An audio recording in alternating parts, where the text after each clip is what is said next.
I guess this isn't such an awful place. Is that what you want me to say? You prove it's possible to sleep for days and to still think you're right here awake. The cost of living isn't much to make, but God, it's so hard to save. And when they told you everything was safe, were you safe?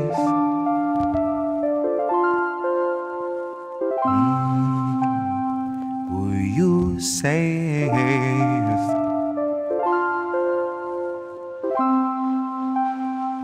Were you safe?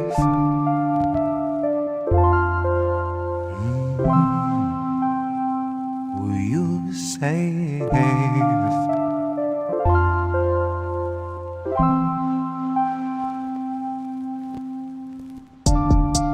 I guess this isn't such an awful place. Is that what you want me to say? You prove it's possible to sleep for days and to still think you're right here awake. The cost of living isn't much to make, but God, it's so hard to save. And when they told you everything was safe, were you safe?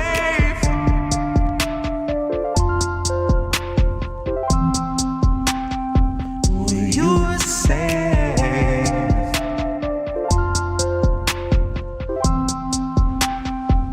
Were you safe?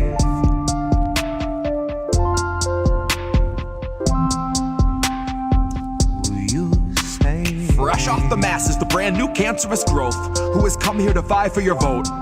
Come here to cry at the camps and to mourn at the shore for the bodies that float by the wreck of an immigrant boat. Then it's back to their luxury home, couple security booths and a moat, couple cigars, little escargot, little booze and a soak. Just breathe in the steam and the smoke. Pink salt, lavender, candles are low. Shit, when you do what you do, gotta lighten the load. And he got a life of his own that's a sight to behold. And it's a lot to control, to decipher the code or to siphon the soul. The cost of a good night's sleep for the working elite is a bargain, no matter the toll. Worth any wager, and that comes straight from the mouth of the means to the goal that will swallow us whole. Ripe for the picking if you don't mind mold, and you know I don't. Maybe we're pleasantly prone, maybe we're taking a licking, compliantly ticking and ticking and ticking, but never explode. No, I don't deliver the prettiest image, but damn if it isn't an accurate vision of natural fission, of rage at the system and abject heartbreak, patiently waiting for any who'll listen. That little blue bird who was watching your words is a federal carrier pigeon, a Langley first. It's a patient observer who hears what it wants and is trained for the worst. Oh, you got nothing to hide. They'll be the ones to decide that after they root through your purse, after they read all your text, after they raid your apartment, confiscate all of its contents, then conjure up evidence out of the air on a wing and a prayer and malicious intelligence nonsense. Any presumption of innocence long since gone, right along with your comforts and constants. Historically first they will come for the communists. So why in the fuck would I say I'm a communist? Well, it might be I love my community more than the monsters of opulence who are holding us hostage, who are vomiting promises. Might be I'm all done seeing our pensions and benefits harvested. Might be I'm all done watching the populace being disarmed in the guise of an armistice. Watching a woman collapse on the floor who will rise no more. She is wheeled out the door and you're next in line for the pharmacist. If you can get me to vote, it's a hard no confidence. But part of the charm of deception is politics wearing the mask of incompetence. It's all in the art of austerity, darling. It's all in the slide of the providence. Until home is as wide as your cubicle height and is only as deep as your coffin is. Maybe I'm miles away from impatience, aching to break off the head of the snake where the capital lust, reptile brain, and the margin of profit is. Like off with his. Like off with his. I guess this isn't such an awful place. Is that what you want me to say? You prove it's possible to sleep for days and to still think you're right here awake. The cost of living isn't much to make, but God, it's so hard to save. And when they told you everything was safe, were you safe? safe. This week has been good bipartisan cooperation and a string of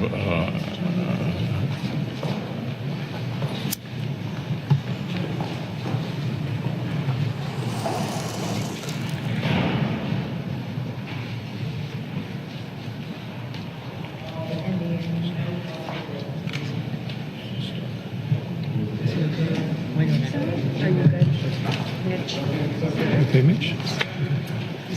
Anything else you want to say, or should we just go back to your office? Do you want to say anything else to the press? Our greatest threats are lesser evils, joining hands to hold us back. Worried looks from heartless people, tearful words from soulless hacks, faux concern from thieves and rapists, thoughts and prayers from Epstein's friends, moral laws from fascist racists, healthcare laws from Cigna's pens. Bought and sold progressive leaders say we're starving much too loud, but all I see are meaty speakers talking down to hungry crowds. Squad and all their sleazy leeches feast on workers plump with clout, stalk them through the tallest grassroots, track the unions, drag them down. Reap their labor, eat their labor, none too proud to suck it out, none too shamed to freeze your wage, then beg for change like fund me now.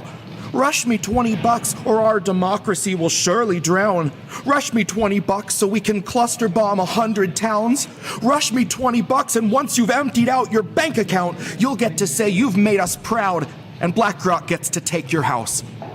Just rows and rows of perfect clones of vacant homes, raised to bones, then carried off by corporate crows, beneath a gaping sky where nothing lives and nothing grows, but hungry money swells and bloats, and money-hungry grifters gloat to fleece the coats and trust and votes of sheep and sacrificial goats.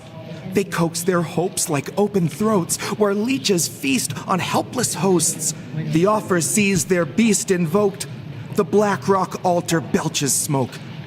It rises that the world may know they've christened 2 new CEOs, one for press and public show, and one that just the board will know, who wears a crown of migrants' hands, who smiles when the cities flood, who has been anointed head to toe in workers' rights and children's blood, who bought the bill that soaked organic vegetables in fracking mud, who made his billions banking on technologies for tracking us, who filmed us every day as we kept smiling where the camera was, and streaming from our cancer clusters, chatting up some Langley bugs who take the time to listen when you think that no one gives a shit. They're nice enough to help you sow your discord into stripper clips, lead you to an act that they have planned out like a business trip, show you where the buzzwords go when manifesting manuscripts. It's manufactured terrorism, crafted by precision tip, sanded past all recognition, ground beneath clandestine grit, carefully conducted by the feds in the orchestral pit,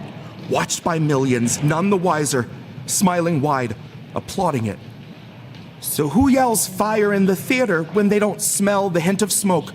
What audience enwrapped and eager rises up as one to go and flees as from some gnarled reaper, leaves the actors there alone? Who would hear one frantic teacher, warnings blared through tears and foam, say, rob yourselves of entertainment, leave your seats, but don't go home. The war outside is greater than these actors care to show. We've one night left before containment. Early dawn, they'll drop the dome. The streets tonight need all your anger. Playing now, the fall of Rome.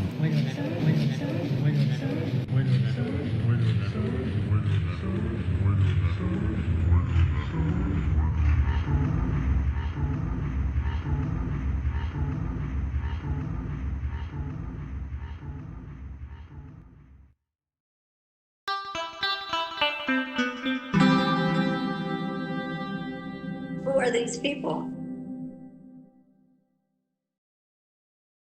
Who are these people? What's up, fam? All right. We got fam here. I love it. I see Kate. I see Joe. I see Sean. I see Alex. I see Fred. So that's at least like 6 people plus me. You tell me that it's saying only 5. Okay, I know you're lying, YouTube. Fuck you. I know there's more than 5 people here. See? We're already getting shadow banned, and the stream has just started. Welcome, everybody. This is Indie News Now live on Indie News Network. I am, of course, your host, Indy. What an original thought. Hi. Yes, I see that Lady Alex M has decided to call into the Pasta to Go morning show. That's awesome. And I'm glad you got a chance to talk with my brother Pasta. I guess Nico, too, this morning was on, so that'll be fun. Definitely dial into that. Just before we went live, you heard Meat Speaker. That was the Jesse Jet piece mocking or talking about Mitch McConnell after he glitched the first time. I think that was 3 years ago. I don't even remember, but it's been years. Anybody heard from Mitch? Oh, wait, no, that's right. No, he's likely not living anymore. But they still haven't announced that, and somehow they were able to kick that can down the road past August 3rd, like we predicted that they would. I can't believe that nobody busted into a hotel room anywhere or into a morgue or a hospital or demanded to see him. Like, there was no footage of anybody making a commotion. It's still madness. Nobody knows where Mitch McConnell is. Well, yes, they do, but they're not telling anybody where Mitch McConnell is. And they're lying to everybody else about where they want him to think he is. All right. Yeah, we're going to talk tonight. I realize that while I've kind of mentioned flock cameras and the surveillance state, of course, is part of the broader context of technocracy, but I really haven't talked about ALPRs and gone deep into just what the hell is going on with regard to flock. Now, a lot of you that watch AM Wake Up and some of the other shows, this will kind of be a review. Maybe there'll be a couple of things thrown in there that you've missed. But what I'm trying to do with this first hour is kind of put together a comprehensive, where have we been to date through this whole surveillance state, the bait and switch that's been happening with flock, and now the pivoting towards other organizations as people start to wake up to flock itself. There's a lot there. There's a ton to unpack, and I'm not even going to get to, I'm going to just scratch the surface on all of this. I'm going to shout out a couple of excellent independent creators that have been really all over this for years. And then we're going to get into a pretty long Fuck Israel segment on top of that. And then I've got a shorter lightning round after that with just a few long articles that I want to just mention at the top and send you the links and let you get off on your way and go see those. And these are really interesting articles too. And we'll get to them at the end. And then the GoFundMes, of course. And I have not really heard from anyone. I'm hoping that no news is good news, but no news is also no news. So that's concerning and worrisome. I see Denver Attaway over there on Rumble. Good to see you, my friend. I see what you're posting are links about some Israeli tech stuff going on, and the fact that the former head of the Mossad has now signed on to join the surveillance state and the tech bro universe, which wasn't too much of a surprise. Now you've got Unit 8200 involved in wherever they are, wherever he goes. So that's just another thing that we've already been kind of talking about there, continuing. And thanks for sharing those. Go to Rumble, rumble.com/C/Indie News Network. Before we start, we are live on 9 different platforms. Those are the people that have already supported our channel. That's our wall of fame. I love everybody up there. I see that graphic every day. Cash App, $ Indie News Network. o-fee.com/Indie News Network. We'll pop something up on screen and in chat and let us know that you did that. You can also contribute directly at IndieNewsNow.com. It's the name of the show. It's also a news aggregator website that we created. We stream live there. You can support the media, and you can also pick up merch there. And then we got our Substacks. INNnewsletter.com, where I publish a weekly update, and INN News streams and Boat Smashing and Other Boats and American Tradition. That's the network's newsletter. And then you've got Indie Media Today, where we are live right now. Hello to everybody watching live over at IndieMediaToday.com. Actually, I just realized I don't have it up on screen, so I can't see your chats if you're over on Substack. So I'm going to open that at the moment. And hi, everybody. And then, yeah, we got a good show tonight. So there's going to be a lot happening. Stick around. We're going to talk about surveillance state. We're going to talk about Gaza, of course. We're going to talk about West Bank and the conditions that are being set up. I brought a lot of Instagram videos tonight. So there will be a good amount of video in this portion. Lou G, dude, Lou G for Liberty. Good to see you, brother. Appreciate you showing up on a Tuesday night. That he hangs out in the AM Wake Up chat every morning. Good dude. So yeah, we're gonna watch a bunch of videos, including we're gonna start off the Fuck Israel segment later with the 10/7 conspiracy theory that I promised from Corbett Report, because I still that thing makes me smile because he did such a good job. But I do want to start on this whole surveillance state nonsense. So let's get to it. All right, do it every week. Rookie move, dude. I want to hide the bookmarks. It's not that I'm trying to hide them. I just want to give you a little bit more real estate. Okay. So everybody has been familiar with a lot of this stuff. It's been in the news all over the place. People talking about flock cameras and surveillance and Fourth Amendment right to privacy. And there are a lot of issues and components to this segment tonight. All right. So we're going to start with a member of the Independent Media Alliance, Jason Bassler. Jason Bassler runs a site called the Free Thought Project. A big fan of his. And he has been doing yeoman's work. Now, what I want to first point out is that this is from July 29th, 2024. He has been on this for more than 2 years. So he published this tweet 2 years ago. 5 facts every American needs to know about flock cameras. Number 1, flock cameras use AI technology to capture information about vehicles, including make, model, color, license plate, damage, aftermarket alterations, frequently visited locations, and then stores it in a database. This is a very, very high level overview. Number 2, and again, this map is now 2 years old. Flock safety is blanketing American cities with dangerously powerful and unregulated automatic license plate recognition systems. These cameras at that point were already in use in over 4,000 cities across at least 42 states, with approximately 40,000 cameras installed. That number is now doubled, at least. Number 3 is that Forbes recently reported that FedEx partnered with flock cameras to equip their fleet of trucks with camera plate readers, sharing the feeds with law enforcement.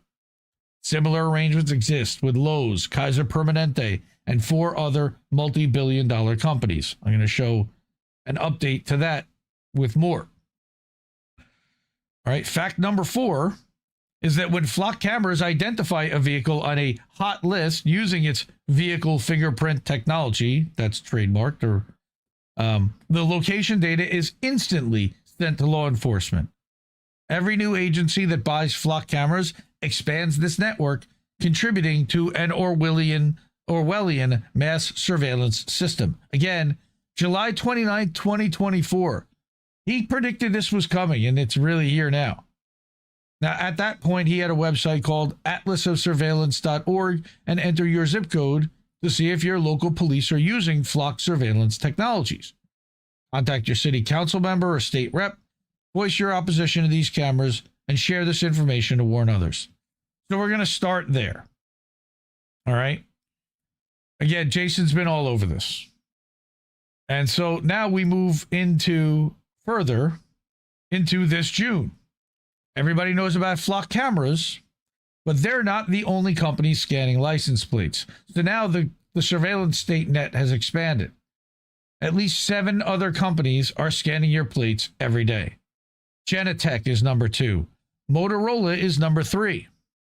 It's not one company, it's an ecosystem. The surveillance cartel is more than one brand. And what I said was the snitch state has multiple names. But also, I'm not sure if you know that who bought Motorola several years ago? Google. Yes, Google. Google owns Motorola. So they are now also involved in surveillance state, snitch state, cameras, monitoring, feeding that back to their data center, contributing to their real-time algorithms, and they know location data on every one of your devices, et cetera, et cetera. It's very scary what they know now. All right. So now we get to just this week. It's not just Flock, Axon. It's not just Flock, Axon, and a few other companies are all making AI master surveillance cameras as well, because fuck the Fourth Amendment, I guess. Okay. And I don't know who Tiramisu de Fox is, but I completely agree. Again, this is right wing, left wing, chicken wing, turkey wing. We all fucking hate the flocks. True. So what this has started to do is invite some backlash and some pushback. But let's just get further into just how big this problem is. A reminder from Jason, and again, this is now from this past April, so now you're 2 years later. Reminder that these companies have flock cameras scanning their parking lots. FedEx, now remember, FedEx does have actual physical locations, but also their trucks are still wired for it. Lowe's and Home Depot, Dearborg's Markets, Kaiser Permanente Hospitals, Academy Sports and Outdoors, and those malls that are owned by the Simon Property Group, that too. Boycott them, or you are bankrolling your own surveillance.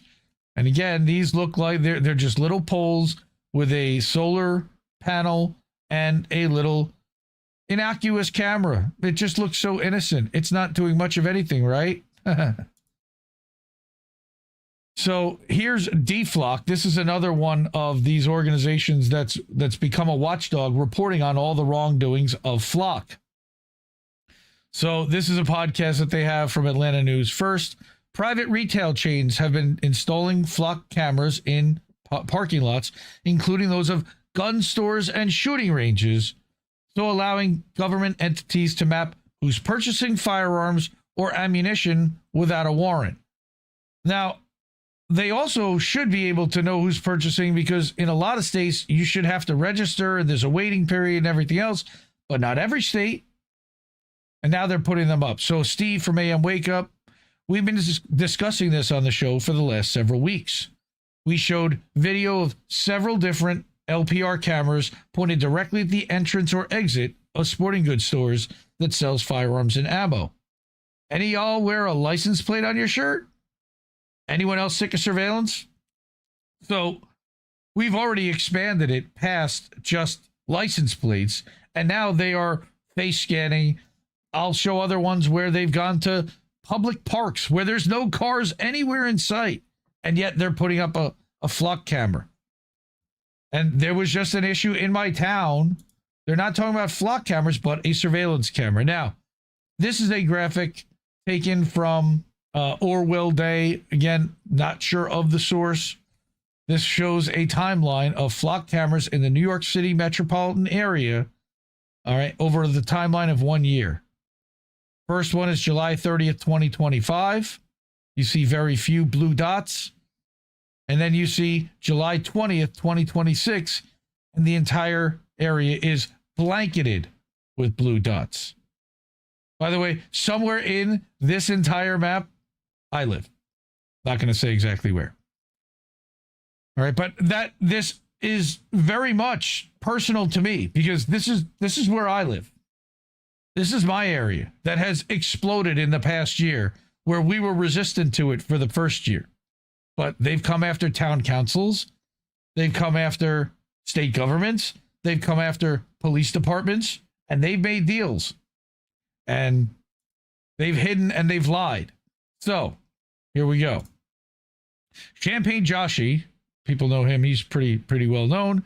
As Flock faces a mounting backlash, problem, reaction, solution, I believe is a phrase that we've said before, that Corbett Report and Ryan from TLAV talk about, which is that they've already had the solution planned before they decide to roll out the problem, and then allow you to react to it, so that they then introduce their solution, which just happened to be completely ready. So, not sure how many of you have heard of Axon and Axon Lightpost. We're going to get into Axon in a minute, but let's introduce you to Axon by introducing you to Lightpost, an AI-powered license plate reader and live streaming surveillance camera built directly into the existing streetlights. How fun. Fourth Amendment be damned. So this is a 4-minute video presented by Axon, which is a publicly traded company. And we're going to get into what Axon does in a minute. I'm also excited to announce that we are working with another industry leader, Ubiquia, to turn streetlights into smart ALPR and live streaming cameras. Without having to add a single pole in the ground, this partnership accelerates deployments and turns existing infrastructure into intelligent, interconnected tools for public safety. Now, streetlights can do more than light the street. They can protect it. We call this Axon Lightpost. And to share more about this partnership, please welcome the CEO of Ubiquia, Ian Aaron.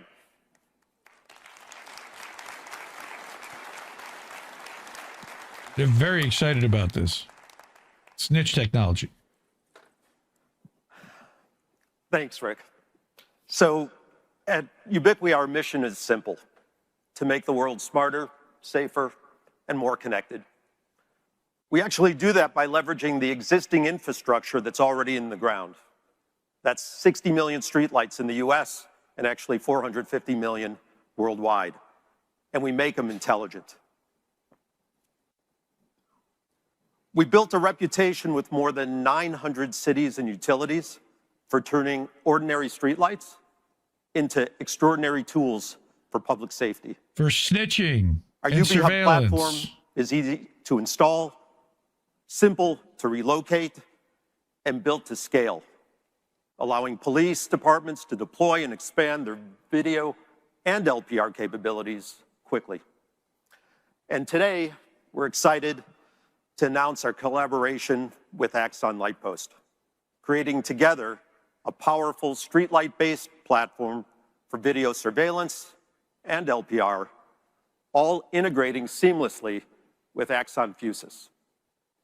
We believe this will be a game changer, giving law enforcement more eyes and real-time intelligence where they need it and when they need it.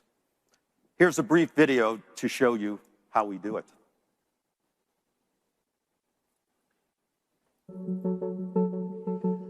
Here's the propaganda.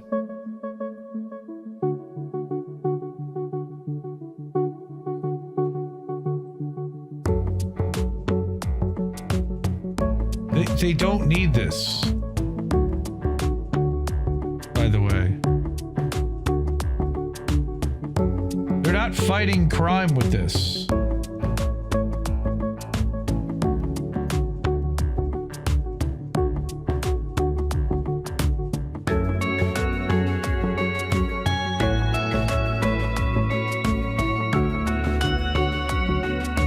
That's a 360 camera.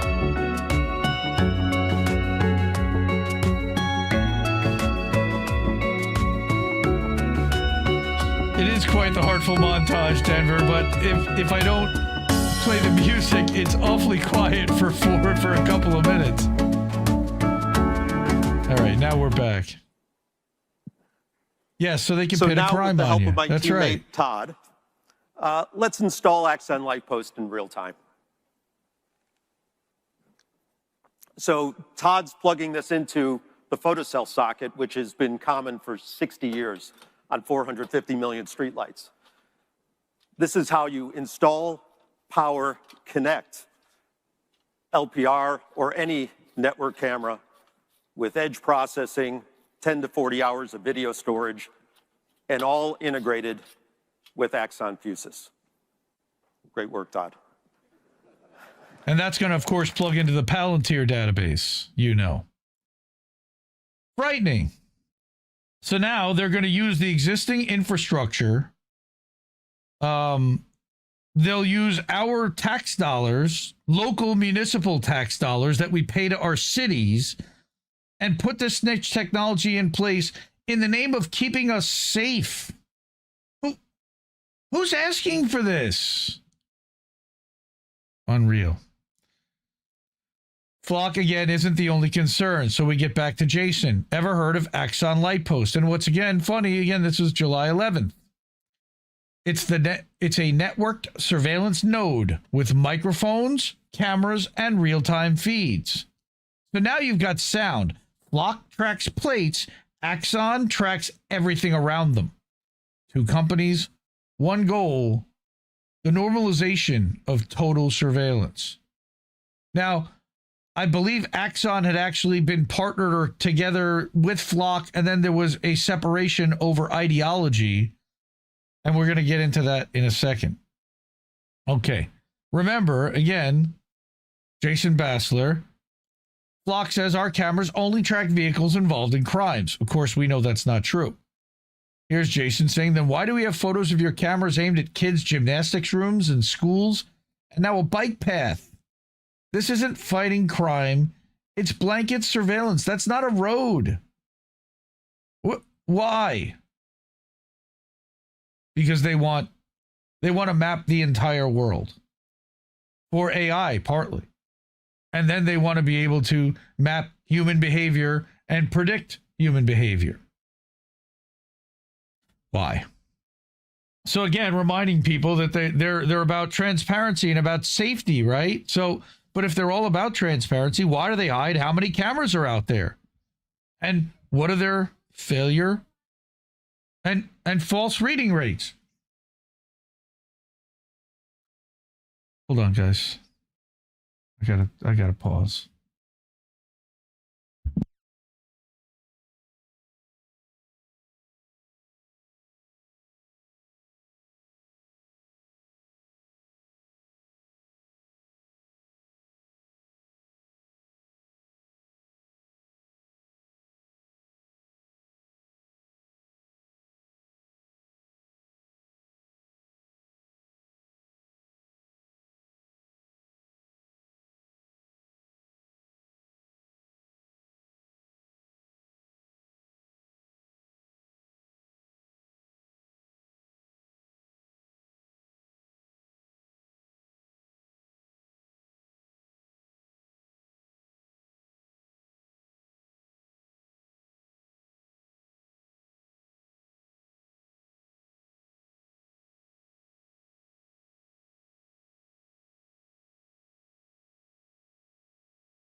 Sorry, guys. I get crying kids down here, but now we're good. Woo, apologies for that. We'll have to edit that out at the end of the show. Thank you. All right. So, like I said, if Flock's all about transparency, why are they hiding their total camera count? Why are they hiding false and failure and false read rates? Who they're sharing their data with, because they're a privately traded company, privately held. They don't need to share that. Okay, where cameras are placed. Well, we're mapping that ourselves, but they're not transparent about it. How long your data is stored, you would think we should know that. Who has access to that data? Again, same thing with sharing the data with, but also that's not necessarily who has access to it. We've seen breaches and all kinds of misuse. And then how many wrongful stops or searches or arrests were tied to Flock? Real transparency goes both ways. And we don't seem to be getting it. What a shot. So this was last October. Remember when Flock swore for months that it had no federal contracts? Then journalists made them admit that they were quietly running a pilot program for Customs and Border Patrol with access to local police data. Gaslight first, disclose later, red flags. Public deception is just part of their business model. So they'll just deny until they have to admit, and then it's, yeah, what are you going to do about it? That's what we're seeing here. All right. No, we're good. Thank you. My daughter came. Long story. My wife went out to buy a gallon of milk, and my daughters were asleep, and they heard noises because the dryer was running, and she thought it was footsteps. So she came down freaking out. But we're okay. Everybody's good. Nobody's in the house. All right, I've brought content from this guy before, Sir Escanor, the Hopium Slayer. Go flock yourselves. Over 100,000 of these cameras now line American roads. sold to your town as the thing that catches criminals. Here's what it's actually caught. At least 18 to 24 cops nationwide using it to stalk women they were dating. A Kansas police chief ran his ex's plate 164 times. A Milwaukee officer ran 179 searches on a partner and her ex. A Florida cop queried his girlfriend 70 times, then parked outside her job. One department's own detective, assigned to investigate an officer for flock abuse, got caught doing the same thing months later. Who watches the Watchmen? Apparently nobody. That's the whole business model. And Flock's own staff watched kids swimming and doing gymnastics at a Jewish community center, didn't look at any other cameras that entire day, then used the footage in a sales pitch to other police departments. The company's defense is 15 known incidents and some audit logs. The actual number is whatever didn't get caught, which nobody's counting, because the system was never built to watch itself. You didn't consent to this, but your car did. Every time it drove past a pole you didn't vote on. No heroes, no halos, and hopium. Again, there's the graphic that matches this post. All right. So we've got a real problem on our hands. And again, it's not just Flock, but it's mostly Flock. But I like this guy, Ben Jordan. All right. This guy has been a YouTuber. He was involved, and I'm going to bring a video in a little bit. He got involved with another YouTuber, Tommy G, to kind of turn the tables and make the Flock people uncomfortable and visit their offices and with a camera, tell them they're being surveilled and ask them questions on camera. But he also wants to point out that there's also some misinformation being put out there, and that there's a slight difference between Flock and Axon, though I feel there is not much of one. Ben will get into specifically what the differences are. So this one says, bet on why Flock's issues don't magically make Axon and friends okay. Doesn't it seem like 3-card Monty? And what's up with that logo? So this is 3 minutes. Let's watch this one. I have a lot of messages about Axon, some pertaining to PSYOP speculations that I'm not totally sold on yet, but I'll keep an open mind. I've talked about Axon a little bit in my content, but certainly not enough. So firstly and obviously, Axon, Flock, Motorola's Vigilant Solutions, Verkada, and so on are not good. They exist to track you in one way or another. But for those curious because their city is ditching a Flock contract for an Axon contract, I'm going to tell you a key difference between these two companies. Axon is a massive, publicly traded police technology company valued just shy of $40 billion. They make everything from body cams to vehicle-mounted cameras to tasers, and they exclusively work with law enforcement and government contracts. Flock is a private tech startup with some of their services subsidized by venture capital dollars. They're valued around $7 billion, and their primary business model is leasing automatic license plate readers and database access to police departments, businesses, and even private residences. Axon was initially an investor and close partner with Flock, and they even shared data with one another. A few years ago, the CEOs had a big fight, and now Axon is making their own license plate readers. Flock ultimately controls and leases the tracking data from its cameras. If permissions are given, a cop in Arizona can see every single car that has passed a Flock camera in Michigan for the last 30 days via Flock's nationwide database. This has resulted in a lot of controversial indirect sharing. For example, a police officer working with an ICE agent in Kentucky may have access to the nationwide database and be tracking somebody traveling through California, even though California has specifically not allowed ICE to use its surveillance infrastructure. Now, Axon, on the other hand, does not have a privatized national network like this. A police department can access agency siloed data via evidence.com.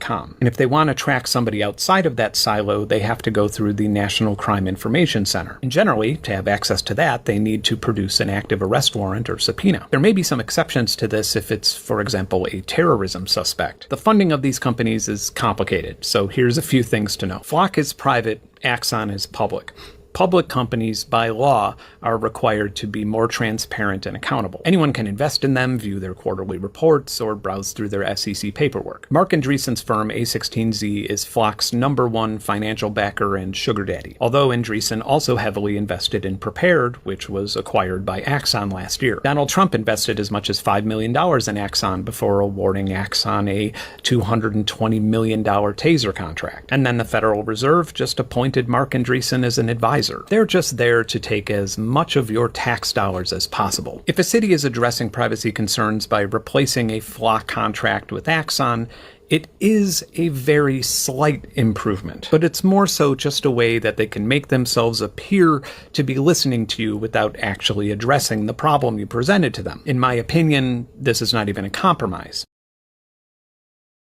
Okay, so there are material differences between the companies, but there's no telling exactly, it's a little bit more transparent what Axon may do with its footage. There's no access to a nationwide network. That's major, because then what they're right now doing is putting this surveillance dragnet in place using Flock. All right, but Axon, it doesn't exactly work that way, but if Palantir plugs into Flock or into Axon, it may be able to bypass a lot of that stuff. I don't know. What I see coming is between Oracle infrastructure and Palantir software, I think a lot of this stuff may end up at some point all interconnected, even more so than it is now from Axon. We already know that Flox is. So let's get further into the Ben Jordan thing, or into, here we go. Let's remember back last October, word got out that Ring Cameras, Amazon, who owns Ring, was going to start working with Flock to let Flock map everybody's doorbell cameras. All right. Law enforcement can now request footage from your neighbors, turning private citizens into a network of digital informants, normalizing mass surveillance in your community. Luckily, there was such pushback on this that Ring decided, no, we're not going to do that. And that's what this article and this post just 5 months later from Jason in February posted. All right, that funny how surveillance tech suddenly disappears the moment people start pushing back. I don't know about disappears, but they have to alter their plans. All right, palm scans? Nope. Ring and Flock? Done. Flock cameras coming down across the country. Debatable. Keep speaking up, it's working. They're coming down across the country while they're also going up and they're finding alternatives like Axon. Speaking up is helping, all right, but I think in the end, they're putting this technology into place and we're going to have a real hard time getting rid of it, because they'll do it at the municipal level, they'll do it at the county level, they'll do it at the state level, they'll do it at the federal level. And you'll then have to go after all four of those angles to be able to fully rid your area of that. And you may not, because the federal government certainly loves Axon. All right. So here we've got this guy, Noah Orion. All right. Now he has actually put together a bus with sound cannons. And these are some of the people that are specifically going after the cameras in different areas, taking them down, cutting them down, covering them. Now, there's been this, Ben mentioned it in his video that he doesn't know if he believes in a psyop. He was indicating that James Lee was hinting at a psyop where they're trying to convince people, the dumb people, to run to a Flock camera with a Sawzall and cut it down, not blocking their own identity, not hiding the path that they took to get there, not taking any safety precautions, and putting a target on their own backs to become arrested and made an example of for destroying this technology that, their municipality has agreed to put in place, even if we disagree with it. So this guy, Noah, he got a cease and desist letter. Check this one out. Legal safety affairs. Fuck you, Peter Thiel. Fuck you, Larry Ellison. I do not give a shit. Any false or fake news post pertaining to flock cameras or CEO major shareholders will result in legal action. Sincerely, Flock Group Dan Haley, head of legal affairs. Okay, here's the deal. A couple weeks ago, I dropped some videos where I said you could get free fuck flock stickers on my website and you shouldn't put them on cameras. I then decided to go start making hats that block your face from facial recognition. Furthermore, I made very copious amounts of very mean memes toward Larry Ellison and Peter Thiel and also Donald Trump because I don't like politicians. Folks, we have received a cease and desist on this and they told us to stop. I am not fucking leaving. We still have fuck flock stickers. Go get them if you want them, rock and roll. We have received a cease and... All right. And then as a follow-up, he gave us an cease and update. desist from Flock Camera that basically stated to not be telling my fans to go get fuck flock stickers. I also talked a bunch of shit about Stinky Peter Thiel and Larry Ellison. But furthermore, Flock Camera literally sent me a cease and desist, and so I started telling all of my fans to go get fuck flock stickers. So, comment hell yeah if you want fuck flock stickers. We now have a ton of these. I literally ordered 10,000, and this is the stack of orders from you guys in one fucking week. We are cooked. So, you're right, it's gonna take a little time to send out all the fucking stickers, but I have good friends that are helping me, and we are going as fast as humanly fucking possible. So, cheers, God bless, comment hell yeah. Do not, whatever you do, buy any of those stickers. Well, I'm not telling anybody to go buy those stickers and put them over the flock camera lenses, although they are designed to exactly fit over the flock camera lenses. Huh, how about that? But is that guy an op? He's clearly putting his face out there and putting his chin out there to be punched by these companies that work with cops. Like, don't you want to take a little bit of precautions?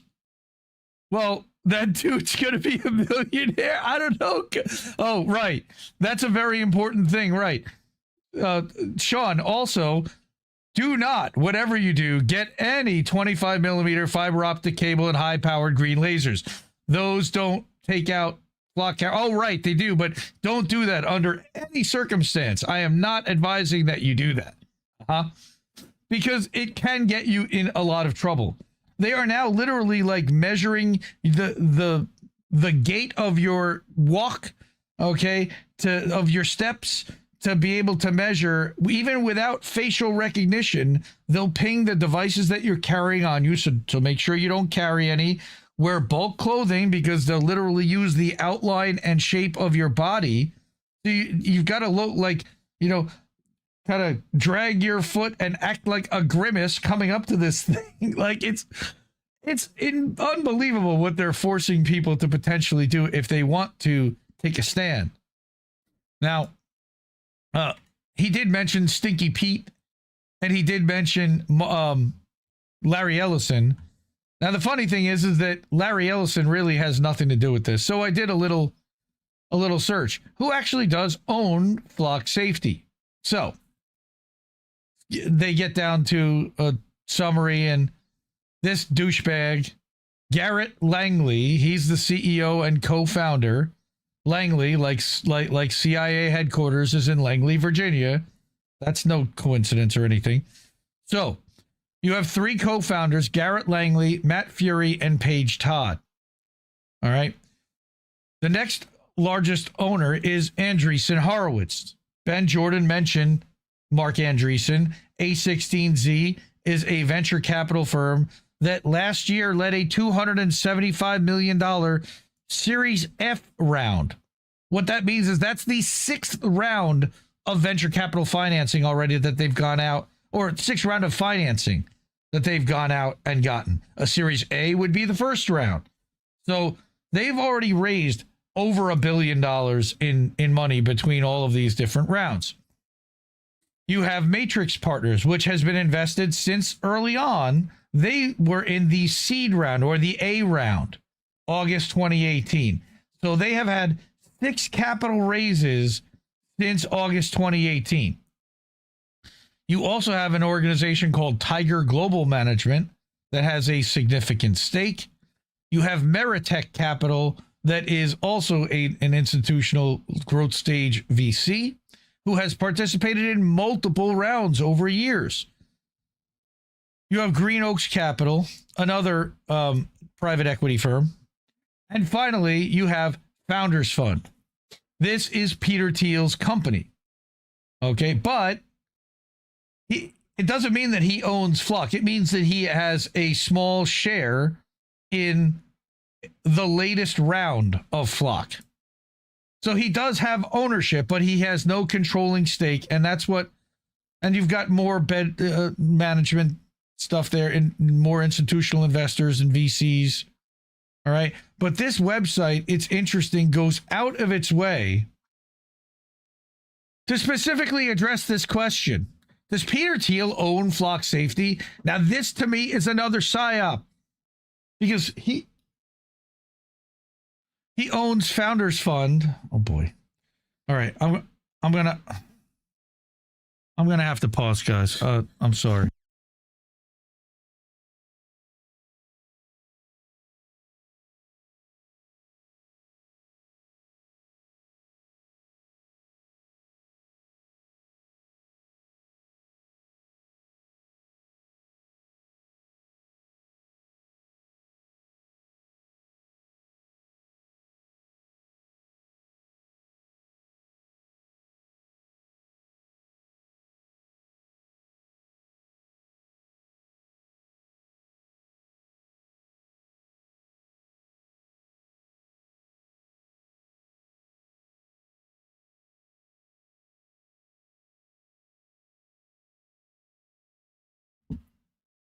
Wow. Okay, we're back. We're back. Sorry, everyone. Unbelievable. Okay. So again, this is a big psyop, I believe, to try to misdirect the fact that Peter Thiel does have ownership. He does have ownership. He owns the Founders Fund, which has invested in Flock. How can you say he doesn't have ownership? I don't understand. All right. So this question has circulated online extensively, and the answer is a clear no, which again is a lie. He doesn't own Flock Safety, but he certainly does have influence as an early stage investor before the company even goes public with his VC fund. While Peter Thiel co-founded Palantir and currently sits on its board of directors, he's never been on Flock's board and did not help start the company. That doesn't mean that he has no influence.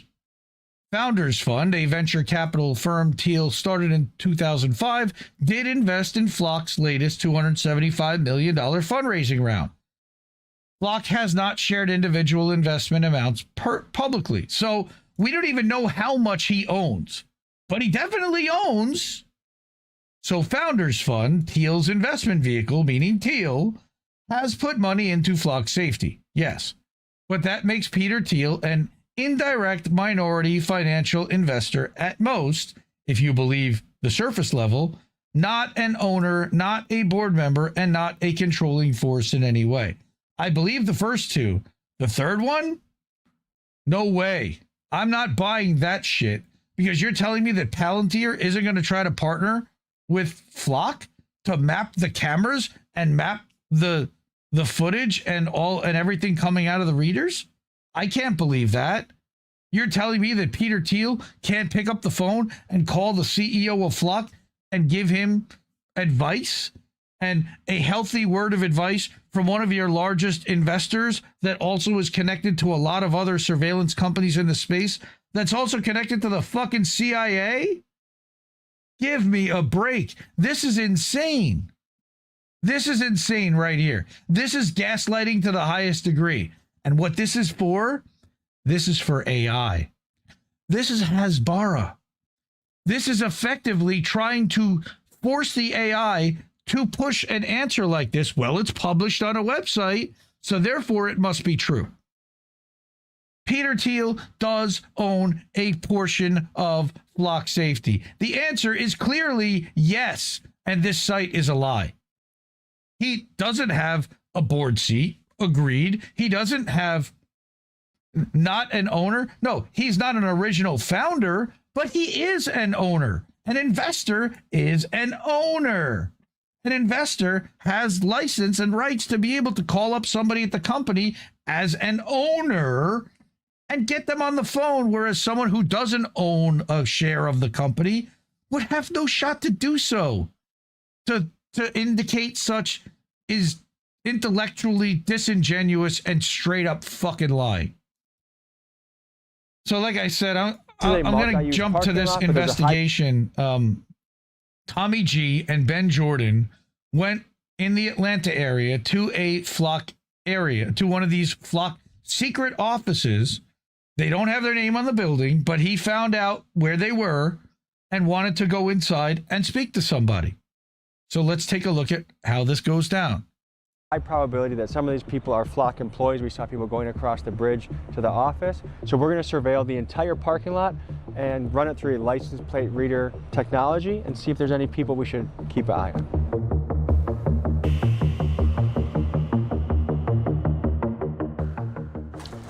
And so what can we use these license plates?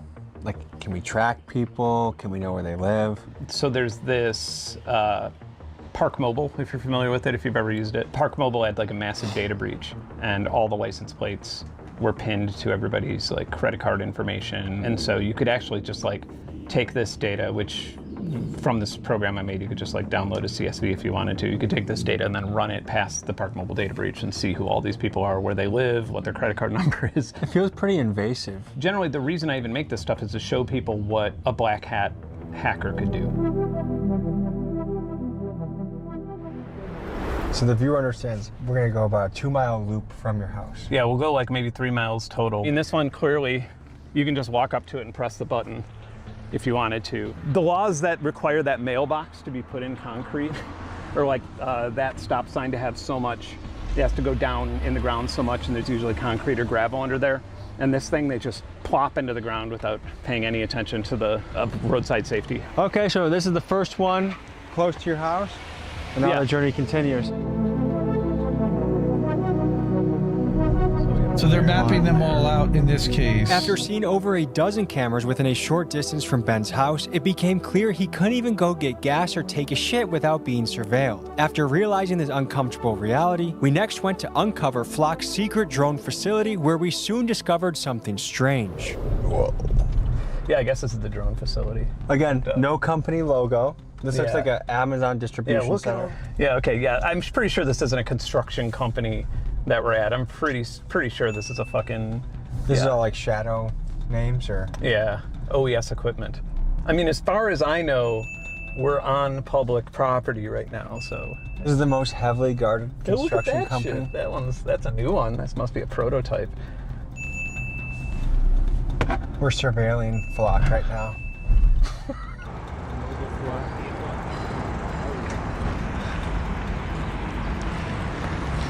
How's it going, man? Good, you guys. Oh, we just brought our own Flock camera to the situation. Are you a Flock guy? Okay. Wow, you got some cool cameras over here too. Excuse me, I gotta go. Oh, it's okay. I'm just gonna get your license plate if that's all right. You're under surveillance, sir. Sir? Sir, you're under surveillance. You okay? Oh yeah, we're just surveilling the scene. For what? Just for safety reasons. I mean, what are you doing running around in the street? None of your business, except for I'm surveilling you right now. It's not very safe to run. There's a lot of trucks that come up and down here. We had a truck that come down today and he was going quite fast. So this is a dead spot, as you can see, so just be careful. Thank you. Are you with Flock? What? Are you with Flock? No, there's a construction firm I work with, CSD. Oh, he's doing the back maneuver. All the Flock cameras on his trunk said that. Oh, what the? This man, James Boyce, is a former British Army veteran and a current Flock supply chain manager. Not only did he lie about working for Flock, which I'm guessing is probably normal at this company, but he also implied to Georgia law enforcement that I could have been armed, and we'll soon see if that puts my life in danger. They're a very secretive company for a company that doesn't want your secrecy to be preserved. Nondescript building, no signage. We'll track some of these license plates to make sure there's nothing nefarious happening around here. And if they're against that, then they're a left-wing activist. I'm trying to talk to Flock. You guys gotta go. This is private property. You're not allowed here. I'm sorry. If that's one of ours, we'll take it back. No. We got it from eBay. Oh, okay. Well. We were trying to talk to Flock guys. I can't help you there. Okay, well, you're under surveillance right now. I just hope you know. It's for safety reasons. You're being watched. It's for safety reasons. It's kind of nuts, isn't it? Have a good day, sir. So it appears this entire building is under kind of a front company within Flock. And I would guess a lot of their company is structured like that. It's umbrella companies, LLCs, C Corps that own this, that are connected to that. And it's clever arrangement, and they're well within their right to do that.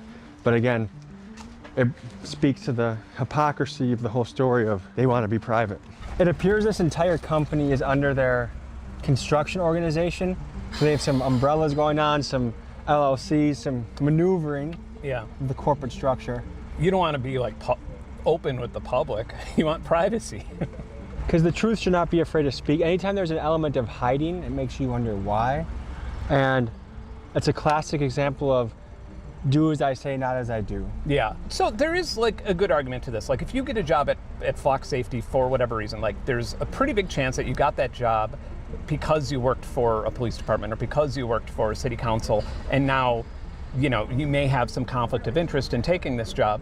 Nobody takes this job without knowing what the company does, without knowing how controversial it is. Bloody hell, James called the cops on us, and here's what he said. Hi, good morning, Mom. I'm Okay, and what's going on there, sir? yeah, I'm sorry for calling. We've had some incidences today. I work for a company called Flock Safety, this is our main distribution center, and we've had a string of like YouTubing streamers or stalkers or whatever you want to call it. They've gone to our headquarter office and other facilities, and now they've turned up here. They're trying to either gain access to the site, and we don't want them on site, and they've been driving around the perimeter basically harassing everyone who works here, and I don't know if they're armed or not. Okay. You're en route to you, okay? Okay. Okay, thank you. Believe this? He calls the fucking cops. Now, of course, we know the cops work with Flock.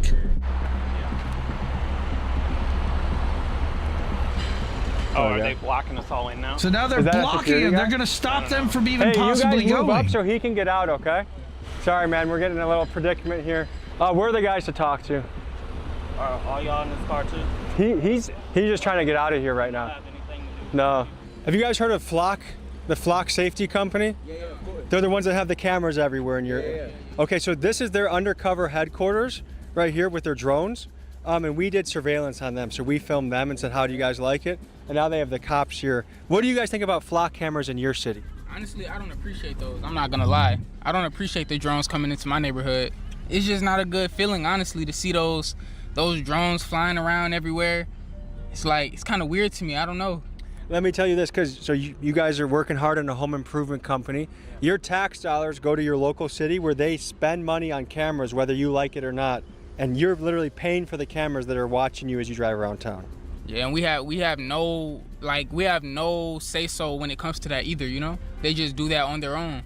So I feel like it's kind of fucked up, you know? Any updates so far to what's going on here? Yeah, Uber Eats is here. I mean, can we at least let the people go in and out? Like, this is the thing with public safety. That's the police, in order to make things safe, they're how is blocking that off making the entire anything roadway, safer? so we can't get out, as if we look like a flight risk. And she's now got to it's park on putting the side of public the at risk, road? where she has to stop her car over here. Yeah, I mean, nobody's done anything wrong here. Like, you're literally doing journalism. Everybody here just literally came, like, they essentially came with to give me a ride back. Like, it's ridiculous. Like, we're not on their property. Sir, he's got to go. We all have things to do today. He's blockading us, dude. Yeah, okay. Now it's something else. Because I ain't got shit to do with this. But now, I'm trying to leave. I got out the car because you're blocking me. Sir, you don't got to disrespect me right now. Sir, are we free to leave? Now you're disrespecting me. No, I can't leave. Sir, are we being detained? Is this the only exit? Yes. I wanted to see if this absolute numbnuts of an officer from Smyrna Police Department violated my rights, so I ran the scenario by my friend Officer Toombs from the Clayton County Sheriff's Office. You can tell us to go fly a kite and walk right off. And if I ask you, hey, am I getting detained, do you have to give me a yes or no answer? Absolutely. You guys have done nothing wrong. Actually, we've also done nothing wrong, and yet we're blockaded by a police officer. This is are we being unbelievable. detained? The manager wants to speak. It's a yes or no question, sir. You're going to wait here until the manager talks to you. You're holding me until that guy talks, but you're not telling me if I'm going to be detained. Yeah, you are. Am I allowed to leave? Can I go in my car and leave? They are with Flock Safety. They just confirmed. How you doing? Hey, I'm good. What's up, brother? Hi, how you doing, sir? Good. So, Tell him what you need to tell him. So, gentlemen, I just want to be very clear. There's a multi-tenant site here with a lot of people that are just trying to work. I've got yourself and everyone running in the street. I'm telling you, this is an unbelievable video. You're okay. Are you safe right now, sir? Well, I don't know that, do I? So I just want to make sure. You don't know that. You have a cop standing next to you. You don't know if you're safe. Safety site and facility that you know of. And correct. Yeah. So your surveillance is correct. We're doing our own surveillance. Okay, so people don't really feel safe right now with people randomly trying to get into our sites and buildings. Oh, wait. You don't feel safe being surveilled? Is that what you're saying? Not at all, sir. Because that's what you guys do to us without our consent. Okay. And I think it's interesting when you guys have this happen. You call the police and make us get stopped, but then you do it and it's okay. I mean, our devices will call the police regardless. What we'd like you to do is, basically, we're saying that you're trespassing on this site and we'd like you to leave peacefully. This guy's blocking us that you called. Physically leave. All of us. This is my office that I work at Midtown Home Improvement. Yes, sir. Are you going to let us Can leave? I not physically leave my place of employment? Why are you still talking? Officer Smith. I'm speaking because I have something to say, sir, and you are blocking me. What we're asking is, like, you're essentially trespassing on this site at the moment. There's a lot of people that don't know your intent. They're on public roads. I don't know if you're armed. Okay, that's fine. But I mean, it's the same playing field, Buck. And essentially not really bother us anymore today. Was it bothering you to film you guys? I'm not bothered by filming. I'm being bothered by trying to go on a lunch break and people are running around in the street. Was it such a disservice to your day that you felt the need to call the police for it? I think if you have someone hanging around outside your house, you'd probably do the same thing. This is a business that happens to put cameras around the nation, and some people don't like it, and we want to do our due diligence. By the way, we have put in a request to your press team to actually speak to you face to face and have a fair interview. Right. And we haven't gotten back from that, so we did our own digging ourselves. Go through those channels. Go through those channels. I'm sure they'll tell you to go fuck yourself. Hopefully clear up anything they do. Which is what After they did. Flock called the police and had us detained, I immediately filed a public records request for the police reports and body cam footage. In Georgia, by law, a city or police department has 3 days to respond to a FOIA request. I didn't even get an acknowledgement response for 10 days. I then followed their instructions confirming the request on their own portal, and a week later they rejected it, claiming that it was canceled due to no response. So I want the citizens of Smyrna, Georgia to understand that if this nonsense continues, then their property taxes will be paying my legal fees and any fines when I sue the city for the records that they're obligated by law to provide me. Folks, it was important to me to try and get Flock involved in this story. Ben tried reaching out to them about their security flaws. I tried reaching out to their PR team, and here's how that conversation went. So when you were there last week, what was your goal? To try to talk to someone at Flock, or just to get B-roll footage, or what was the goal? Just before we go any further, I guess, is there any potential in doing an interview with Garrett or walking one of the headquarters, whether it's the drone facility? Well, I want to suss out where you're coming from with this. My question for you is, if this is like a, let me get Garrett in a weird position and ask him a bunch of Ben Jordan-esque questions, I'm not sure that that's a really good use of his time. So I just am curious, are you coming in it through like a fair lens? Or are you coming through it, are you coming at this from like a sensationalist YouTuber lens? I think what people are afraid of is the potential for a mass surveillance state. Once it's in place and the scope keeps creeping, or a national emergency comes in, then all of a sudden the rules change, and something that's we were told came into our communities for one reason is now used for a much more draconian reason. And I think that's the other thing that people would be afraid of. He's not wrong. How would this work? Garrett is in Atlanta most of the time. He has like no availability over the next couple of weeks or months. So you can also understand that Very busy man. position where I have to protect Garrett and Flock. For sure. And a lot of people request to do interviews and to look at things, and then the story comes out and it's really shitty. I don't love that you guys trespassed on Friday and that Ben was there as well. I just don't love that. It like, I don't care what you love. It's a weird message because I'm putting You're gatekeeping PR con. I've never worked with you. I'm not saying that's a bad thing. I'm just saying, like, never worked with you. I'm gonna kind of put my trust in you, and I just know right now that you guys trespassed on our property. Yeah. And it felt invasive. But Momo, does that prove my point of it feels invasive? That's what that's the point I'm trying to make exactly. I understand. You're saying it feels invasive that you guys were on our property, but Flock cameras being on public roads, taking pictures of public license plates, which is the point of a license plate, I don't believe that what a Flock camera is invasive. I got kind of freaked out at the beginning, which you're like, this is what it's like to feel your privacy invaded. This is how people feel about Flock. And I'm like, I understand that's how people feel, but that's not what Flock is. And so if you're open to debunking that with me in a fair way. Not you. You have no authority. I don't want this segment to be like Flock wouldn't participate because we have nothing to hide. But folks, Flock did hide, and they sent me an email saying they were not going to participate, and it made me ask, do you guys get the impression that they are a transparent company, and do you feel comfortable about them putting cameras in over 6,000 cities around the country? And folks, for reference, months ago, Ben Jordan tried to discreetly tell Flock about security vulnerabilities he saw to help them fix it, and this is how they responded. So to give you a comparison of how security vulnerability reporting usually works, when I found a mild encryption vulnerability in Ring cameras or vulnerabilities in surveillance robots, the companies immediately reached out to me and offered to pay me to help them document and mitigate the problem. So thank you. I know of 3 separate security researchers who reached out to Flock Safety about vulnerabilities and were immediately given a non-disclosure agreement. This happened with John Gaines, and the irony is,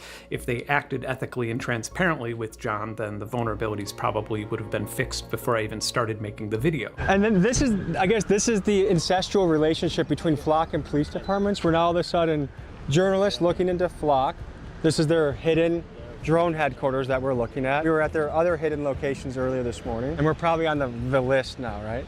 I just need you to leave. Brother, you call the people that are blocking us in. Do you see how that's counterintuitive?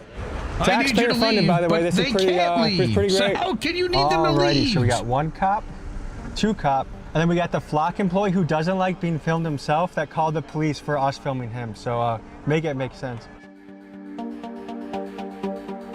I appreciate Ben for joining me. Ben is a YouTuber that I've watched to learn and inform myself on this issue. Highly recommend you check his channel out. The link is in the description.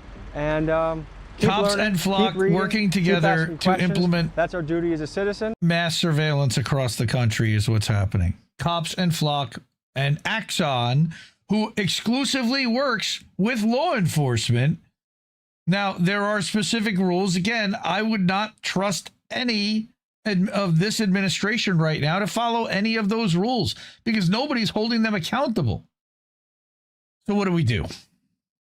You know, this is also about solutions. I'm not just going to cry that the world's on fire and not do anything about it. So the first thing is let's find these websites that watch Flock.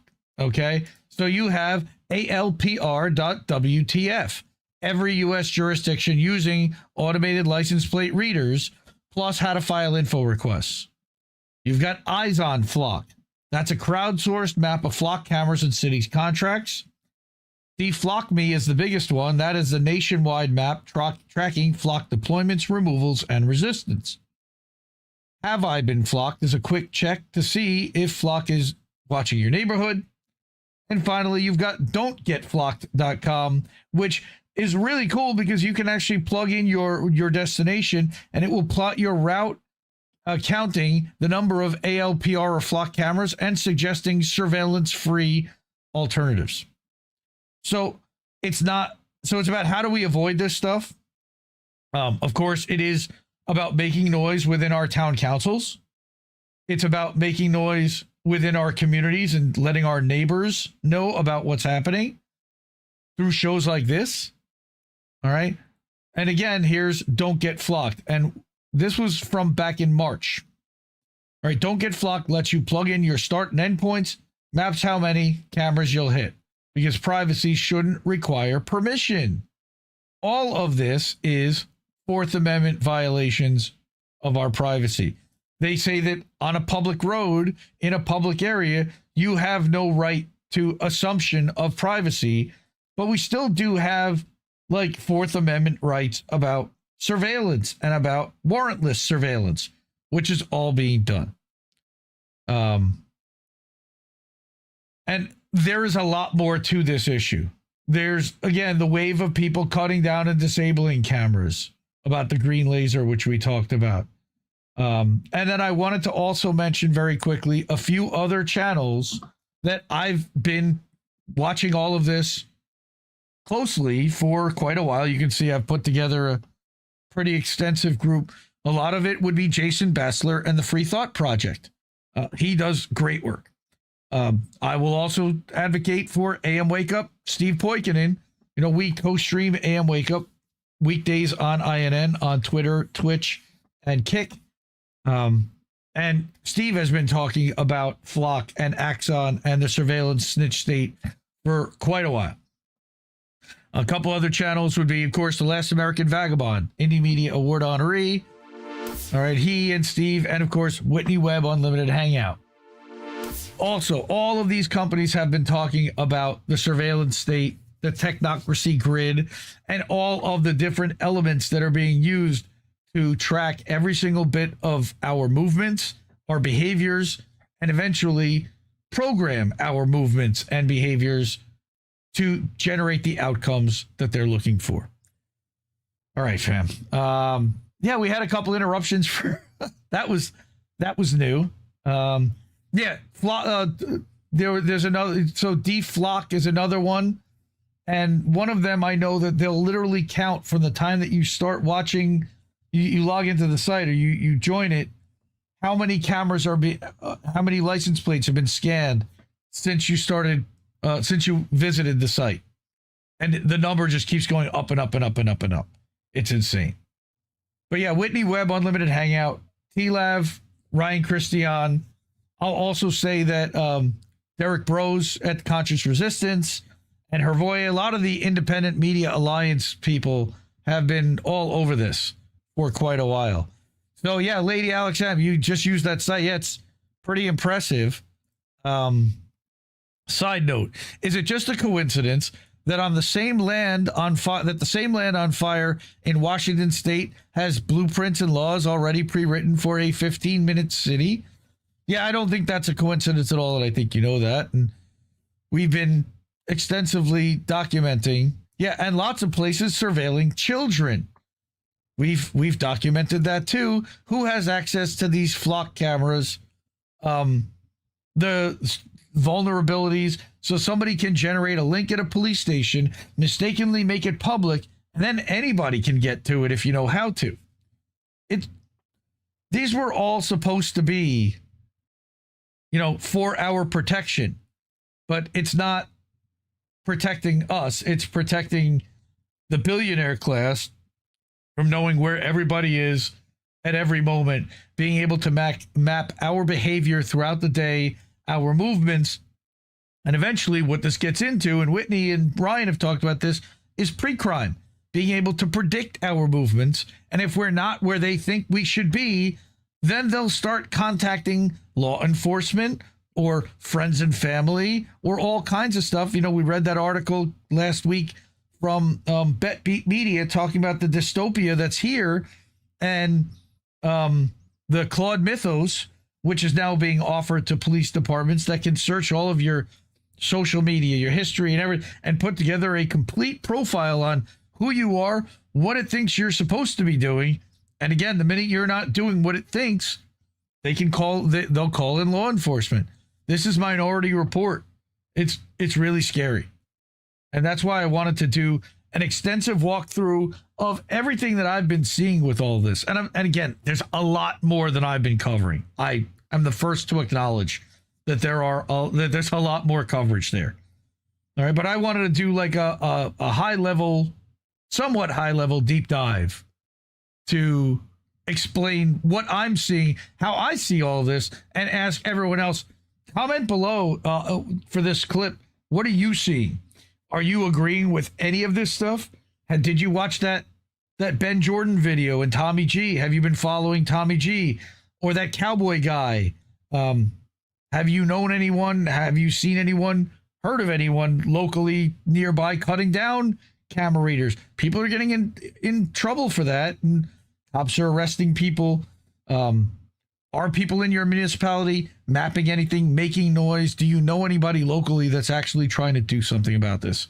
Because I think we all should be, at least to educate everybody around us. Well, support independent media because we need it more than ever. You know the ways to do it. Everybody there already has. I appreciate everybody up there. Cash App, $ Indie News Network. That comes to my phone. Ko-fi.com/Indie News Network will end up going into our PayPal account. You can do it over on Substack, where we're live now at IndieMediaToday.com. also a member of Indie News Network. They have their own newsletter called INN Newsletter. I actually published out the full read-through of the Whitney Webb article out to INN Newsletter because I'd already done it on mine at Indie Media Today. So figure, let that audience see that. It's a completely different audience, totally different newsletter. And then, of course, the name of the show is Indie News Now Live. That's because I built a website called Indie News Now, where a lot of the articles that I share and are there. Links to them, to their original creator, to the original website. We're not trying to gatekeep, not trying to take their content. Want you to find, discover, and follow all these incredible independent creators. It's completely ad-free. It runs 24/7. Bookmark it, refresh it. It'll be different just about every time you go there. Well, that was a lot of fun. Someone in Rio Rancho made nationwide headlines cutting down a flock. Right. Yeah, I mean, and we've been seeing a lot of that. The concern is there a psyop behind goading people into doing that so that they will then get themselves in trouble, and then the community can make an example of those specific people, thus warning others from doing the same, against doing the same. That's the James Lee angle, is that all these people walking up to flock cameras and cutting them down without any kind of personal security acknowledgement, you know, without working on making sure that they can't be caught by the readers. That seems to be a psyop, where they are trying to get the stupid people to expose themselves and then make an example of those people, which then the smarter people will then turn around and say, yeah, maybe that's not for me. And I will let Denver have the final word. In the words of Jason Bassler, I can now understand and empathize with the young John Connor Terminator more than I ever could. Totally agree. All right. Now, we're going to get to our very long, not very long, but somewhat long, Fuck Israel segment, which is also going to contain a bunch of video. We're going to start out. Let's see. Here we go. This is going to be the thumbnail for the segment when I put this out later on in the week, probably Friday night, as an individual. And we're going to start out with the Corbett Report's video 10-7, A Conspiracy Theory. 5 minutes long, packed with information, and debunks a lot of the things that have been spewed over corporate media. We're going to bring a video from Dr. Mark Browner, who was a Gaza surgeon that served over there and is now here. He just recently started a Substack, and he's been recording these videos, and he talked about what happened just the other day in Gaza, as well as Morgan Cooper, who is an American that lives in occupied Palestine. Currently, she's in the United States because they closed down the schools. She's a mom, and she's married to a Palestinian. I'll let her tell her story. Right. I've also got videos from Andre X and one from a guy named Cortland Combs, a thing about the BBC, and an article from Andy Worthington, Indie Media Award honoree. All right. We've got Anti-War, another Indie Media Award honoree, and Jonathan Cook. Like I said, I've got a pretty big lineup of stuff just related to Israel, and then we'll get to the lightning round afterwards. So let's start with 10-7, A Conspiracy Theory, by another Indie Media Award honoree, James Corbett of The Corbett Report. All right, you're going to hear that a lot. Go to indiemediaawards.substack.com for the full list, links to everybody's pages, social media, everything. Okay, so this was, I remember I played about 6 weeks ago, maybe longer, on the show, Corbett Report back in 2011, for the 10-year anniversary of 9/11, did a video called 9/11, A Conspiracy Theory, which I played on this show.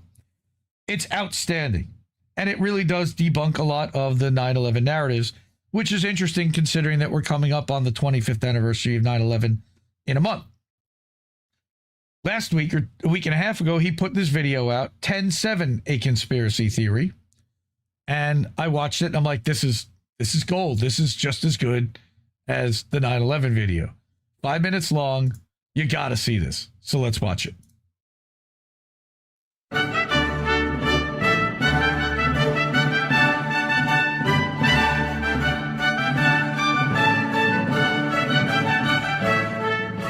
On the morning of October 7th, 2023, approximately 6,000 Hamas soldiers flying paragliders and riding motorcycles skirted around the most heavily defended security wall in the world, somehow evading the fences, observation towers, cameras, sensors, barbed wire, and remote-controlled machine guns dividing Israel and Gaza.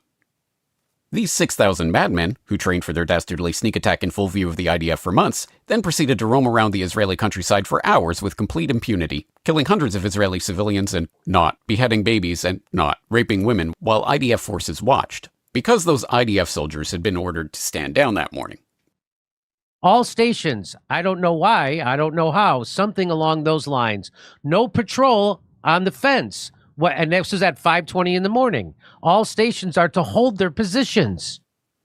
Then the IDF sprung into action by implementing a policy to kill their own citizens in the event of a hostage situation. ישירות, אני חושב שבאופן טקטי במקומות שונים ניתנה, במקומות אחרים לא ניתנה, וזו בעיה. Luckily, the news anchors knew exactly what had happened within minutes. Now, the Israeli military says this infiltration came by land, by sea, and by air in the form of Hamas gunmen on paragliders. The U.S. Senate knew within hours. And Iran is teamed up with Hamas, is what we are hearing. And the Israeli government knew within the day. אזרחי ישראל, אנחנו במלחמה. לא במבצע, לא בסבבים, במלחמה.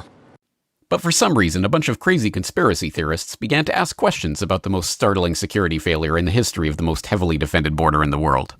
So the idea that Hamas could infiltrate about 20 communities inside Israel and attack the citizens without any immediate response from Israel is extraordinary.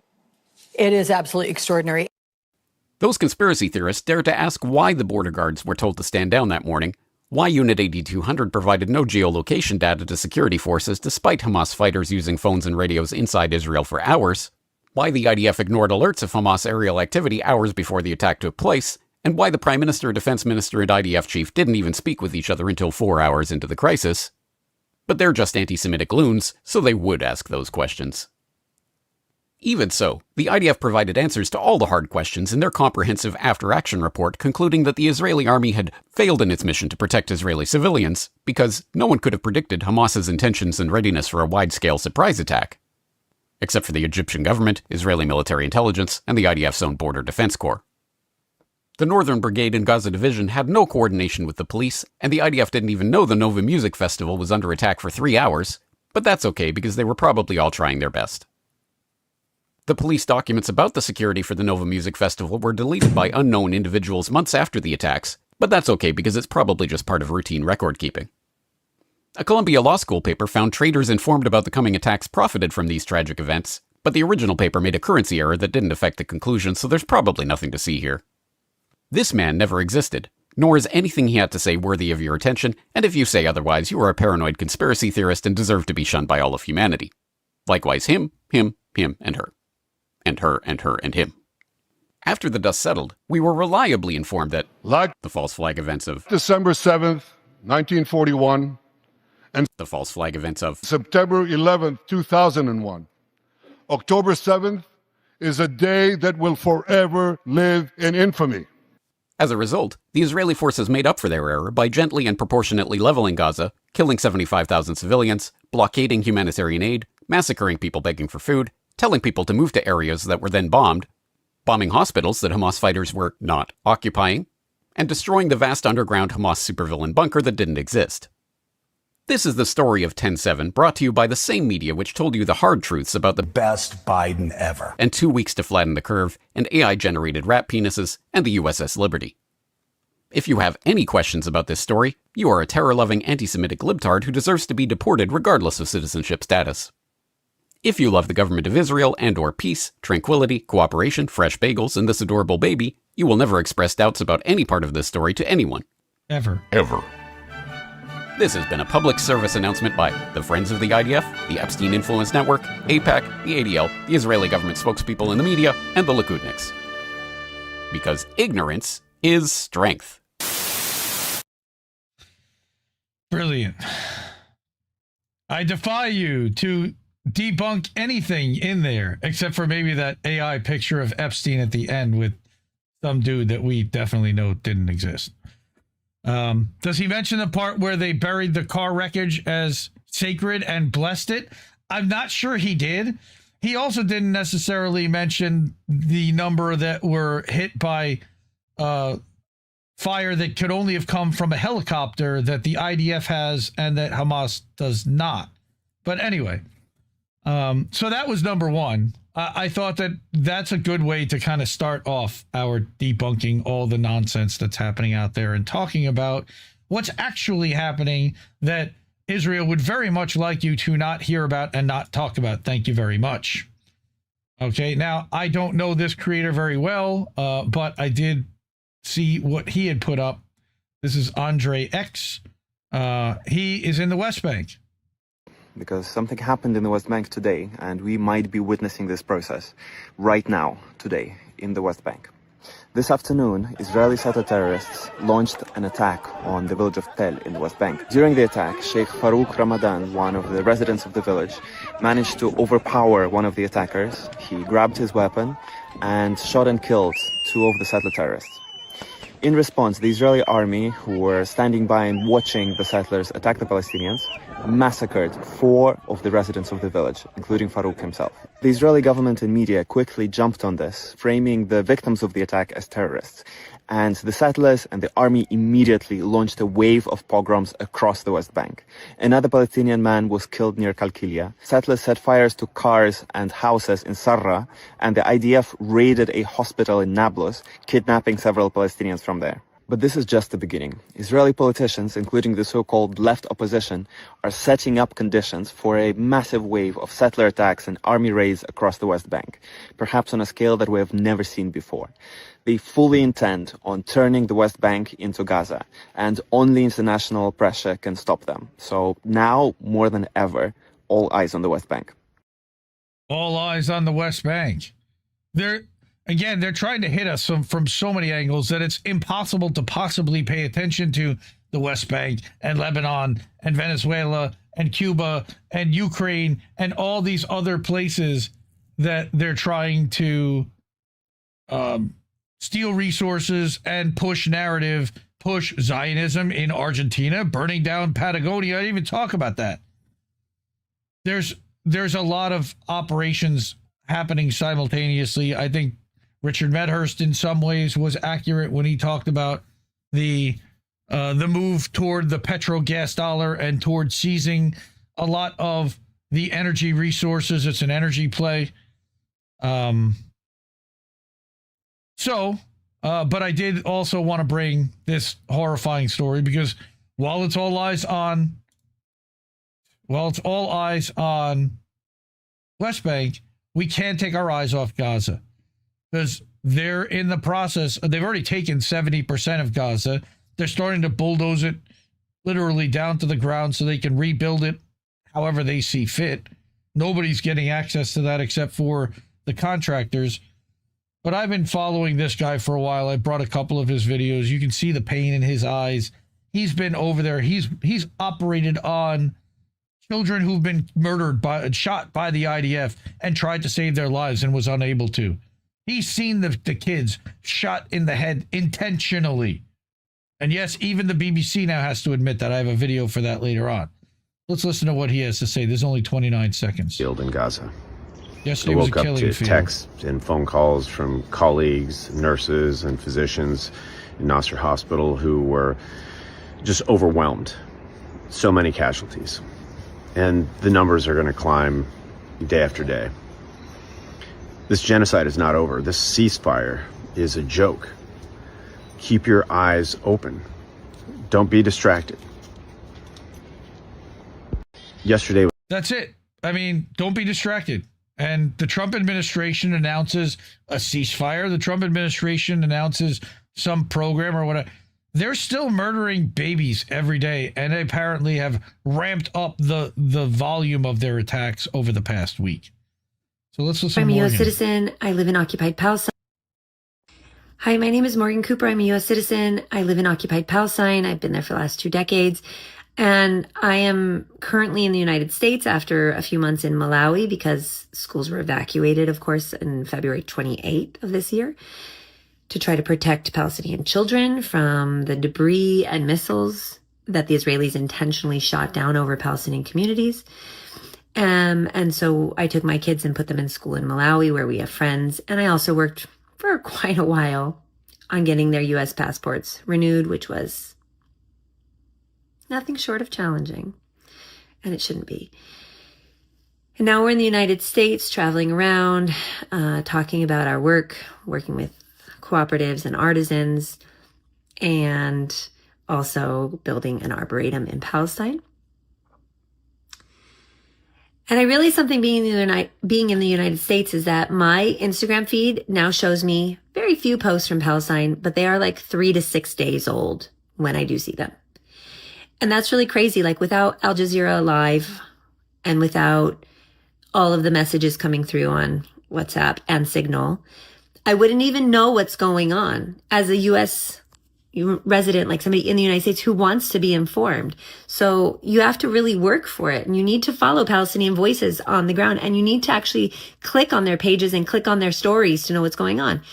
Without having people reaching out to me, I would never know that my neighborhood about 30 minutes ago had the Israelis storm it, and they literally pulled up in front of my house, parked their car, jumped out, and threw grenades into our garden, which has like our fulfillment manager and our dogs, cats, our goats, and our chickens. So what? Like, terrorize the people, terrorize the animals, make life untenable.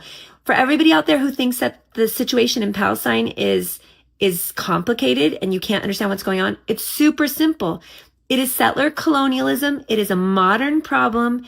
And all of this violence is make life untenable for Palestinians, make life unlivable. We live right down the street from the city hospital. So what was the message to all the Palestinians there? Don't go to the hospital. Don't leave your houses. Don't live here. Because they are trying to make come true a Zionist myth of a land without a people for people without a land. And yet the land of Palestine was not only inhabited for the last thousands of years, the people are beautiful and deeply rooted in their land. And the Israeli occupation is trying to make life for them untenable in every way possible. So please make an effort to follow Palestinian voices and to click stories to see what's new, because Meta is censoring, and you know the American media is fully not covering any of this. Absolutely. And that's why IndieNewsNow.com has a live feed, and we are plugged into Israel-Palestine News, which is a massive aggregator, as well as Middle East Monitor, another massive aggregator, so that we are trying to get actual news that's happening real time out of what's happening in Palestine. A ton of respect for Morgan, and she's very, very fortunate that she has the option to take her family out to Malawi because she's an American. She's incredibly privileged. Otherwise, she'd be stuck in the West Bank with all the other Palestinians that live in the West Bank. And remember that there are 10% of Palestinians are Christian. They're not just Muslim Palestinians. So, and the fact that people would even have, again, the religion is a serious problem for the Zionist Israelis that are pushing this. They are clearly anti-Muslim, and it's just, yeah, they're trying to make life untenable, as Morgan said. I mean, I can't say it any better.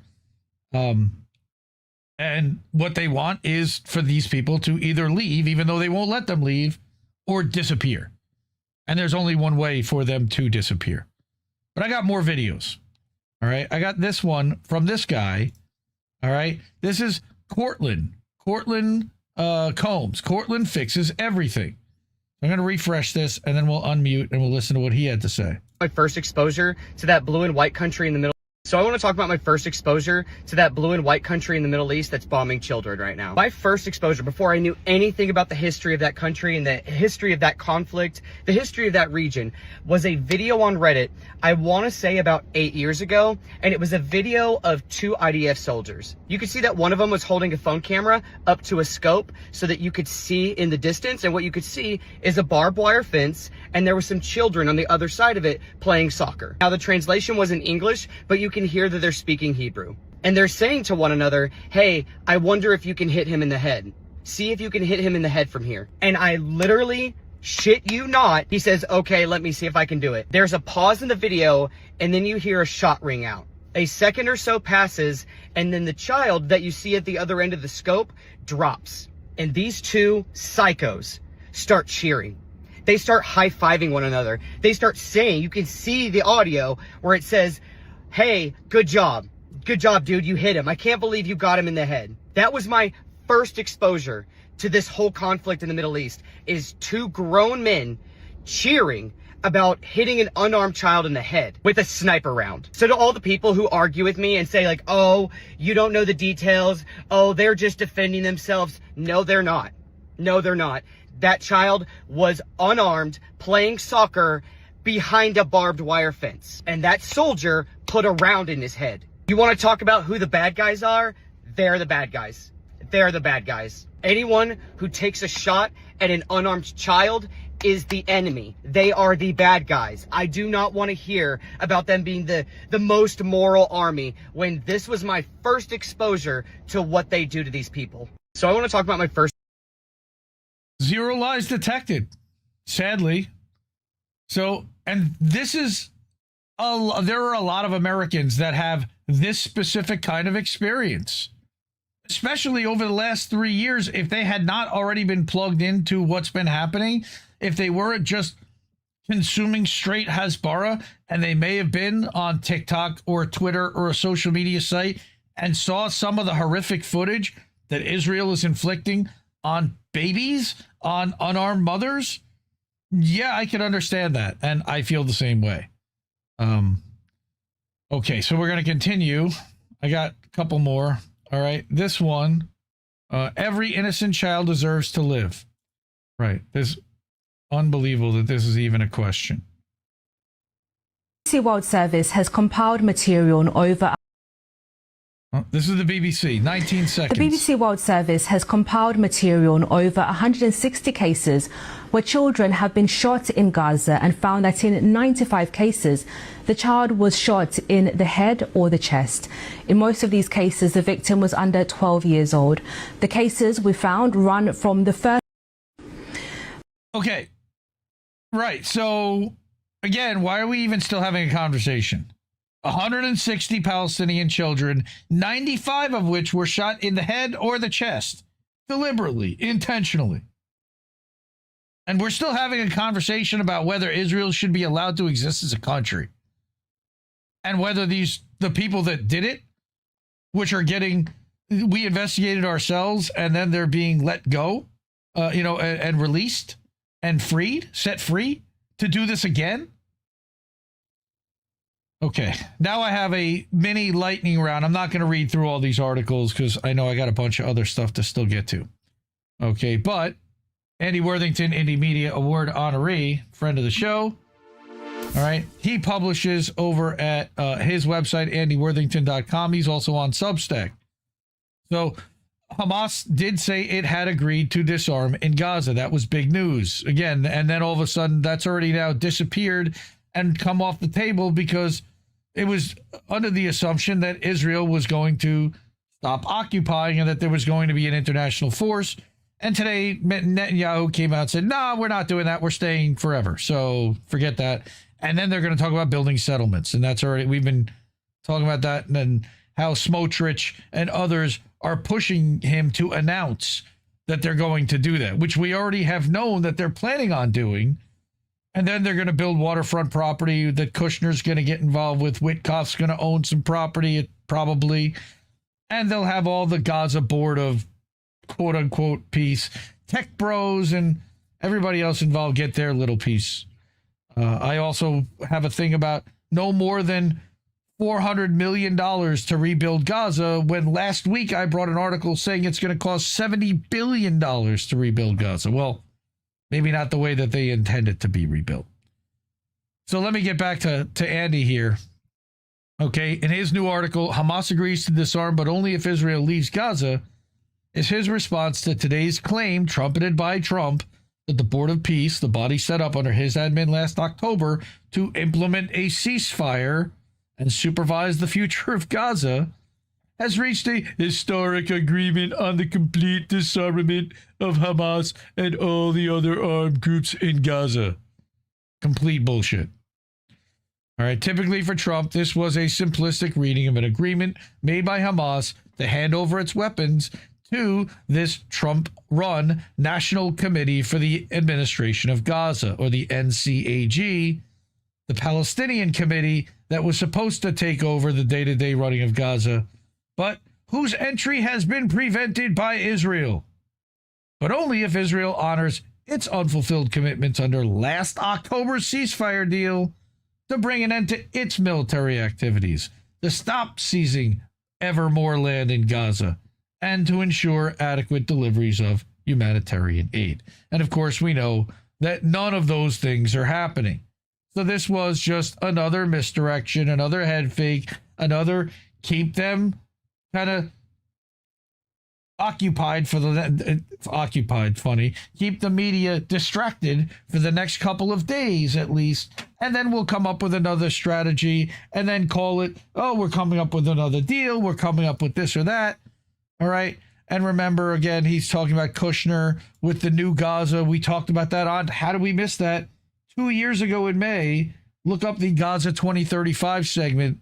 I'm incredibly proud of that segment that we had done, reading a Ynet article and showing the plans that they had already made for how they planned to rebuild Gaza into a cashless international Qatar-like state, Oman, whatever you want to call it, where they have complete control over everything that goes in and out. So again, read the whole article. Also read his Substack notes. This is just a short summary. He also summarizes that over the last week, he amplified a Novara Media interview with Ellie and Lottie of the Filton Four. Really important story that they're still on trial. And I talked about their lawyer. Shared a post from Gaza about complete collapse of the means of survival. Then he wrote another article about how the U.S. drove that fake scandal. We're going to talk about Kareem Khan, the guy from the ICC, right, which has its own problems, but it's the only board that was actually holding the Israelis accountable at all, and they then threw out the guy that was leading the investigation. So before we get to that Jonathan Cook article, I did want to mention, like I said, the killing has never stopped. Indie Media Award honoree and Dave DeCamp at Indie Media Award honoree, antiwar.com. This was yesterday, Sunday. Israeli attacks massacre 17 Palestinians across Gaza, despite Hamas agreeing on disarmament plan. This is what's happened every time there's a deal announced. All of a sudden, Israel ramps up the killing. Yep, there you go. Same thing. Go start. Yeah, I got it, dude. I got it. I'm all over it. All right. Also, the largest funeral in Palestinian history took place today. 308 martyrs and missing persons from a single residential square in the Al Sabra neighborhood. Families whose names were wiped from the record. Awful. Fuck Israel. All of these things. Okay, so the DeCamp article, let's look at that. Israeli strikes pounded Gaza on Sunday, killing at least 17. One of the highest daily death tolls in months. Just months, because, they were killing hundreds a day. And of course, there's a lot fewer people there now, so it's right. Despite Hamas agreeing to disarmament plan. Multiple children were among the victims on Sunday, including Azam Abu Taif, a 5-year-old, killed alongside his father and pregnant mother by an Israeli strike that hit a residential building in Gaza City, according to Al Jazeera. A family.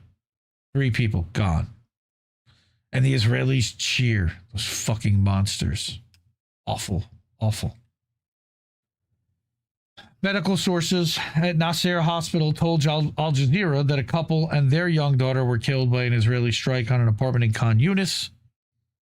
The child was also killed by an Israeli drone attack on a tent in Gaza City's western Rimal neighborhood. Why? Israeli strikes also pounded central Gaza, where at least 4 Palestinians were killed. Was anybody firing at the IDF? No. Was anybody doing anything other than trying to survive? No. And yet, this is tolerated.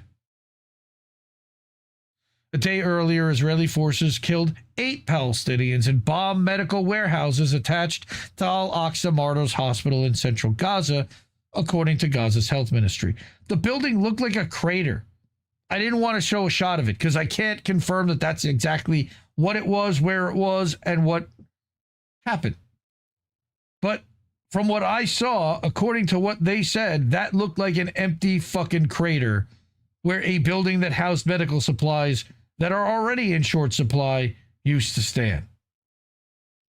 The ministry said the attack resulted in the complete destruction of 2 out of 4 warehouses at the targeted site, in addition to causing severe and extensive damages to the other 2.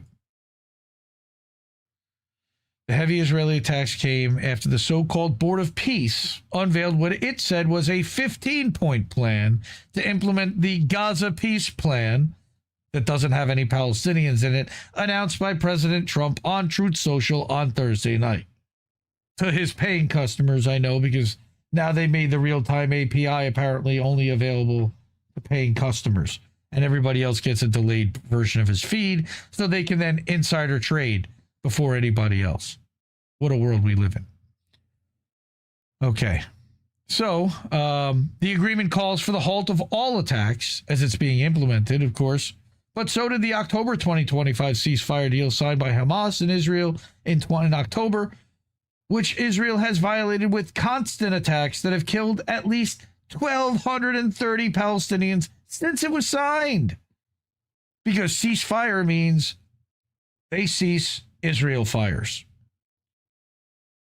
Under the new deal, Hamas has agreed to hand over its weapons to a Palestinian technocratic committee known as, like I said, the NCAG, which will take over governance of Gaza. But Hamas officials have maintained that the step will be taken only if Israel actually ceases its attacks in Gaza and withdraws its troops back to the original yellow line, that's 50%. So they're already giving up half their territory. And by the way, there's no sign Israel's actually agreed to the deal, despite the announcements from Trump and the Board of Peace. And actually quite the opposite, because 24 hours later, they're walking it back because Netanyahu said no.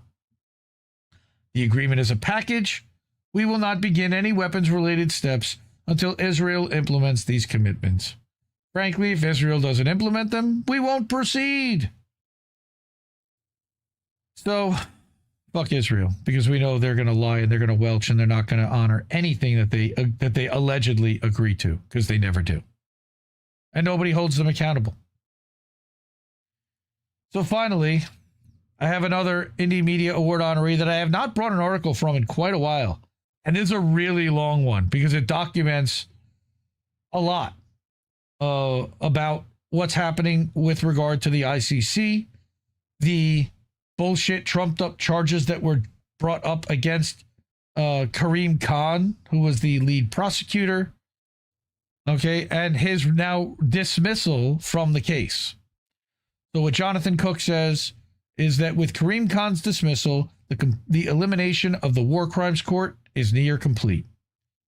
Millions of people around the world will now find themselves even more exposed to the criminal actions of predatory states.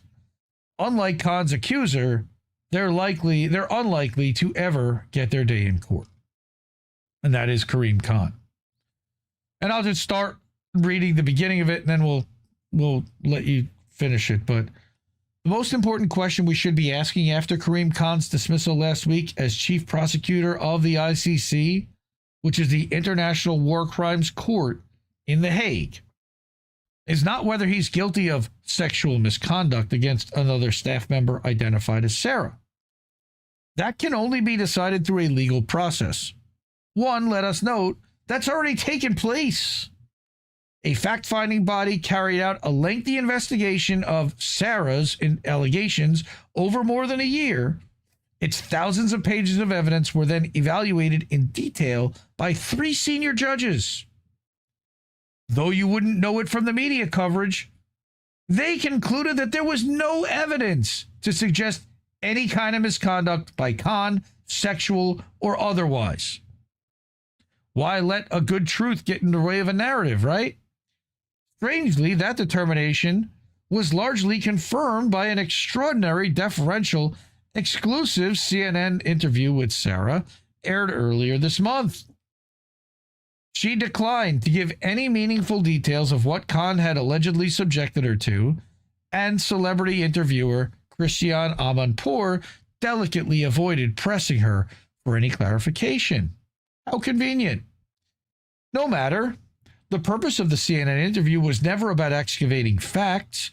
It was designed to offer face-saving cover as an entirely political body called the Assembly of States Parties, comprising diplomatic representatives of the 125 states signed up to the ICC, entirely ignored the legal findings and dismissed Khan.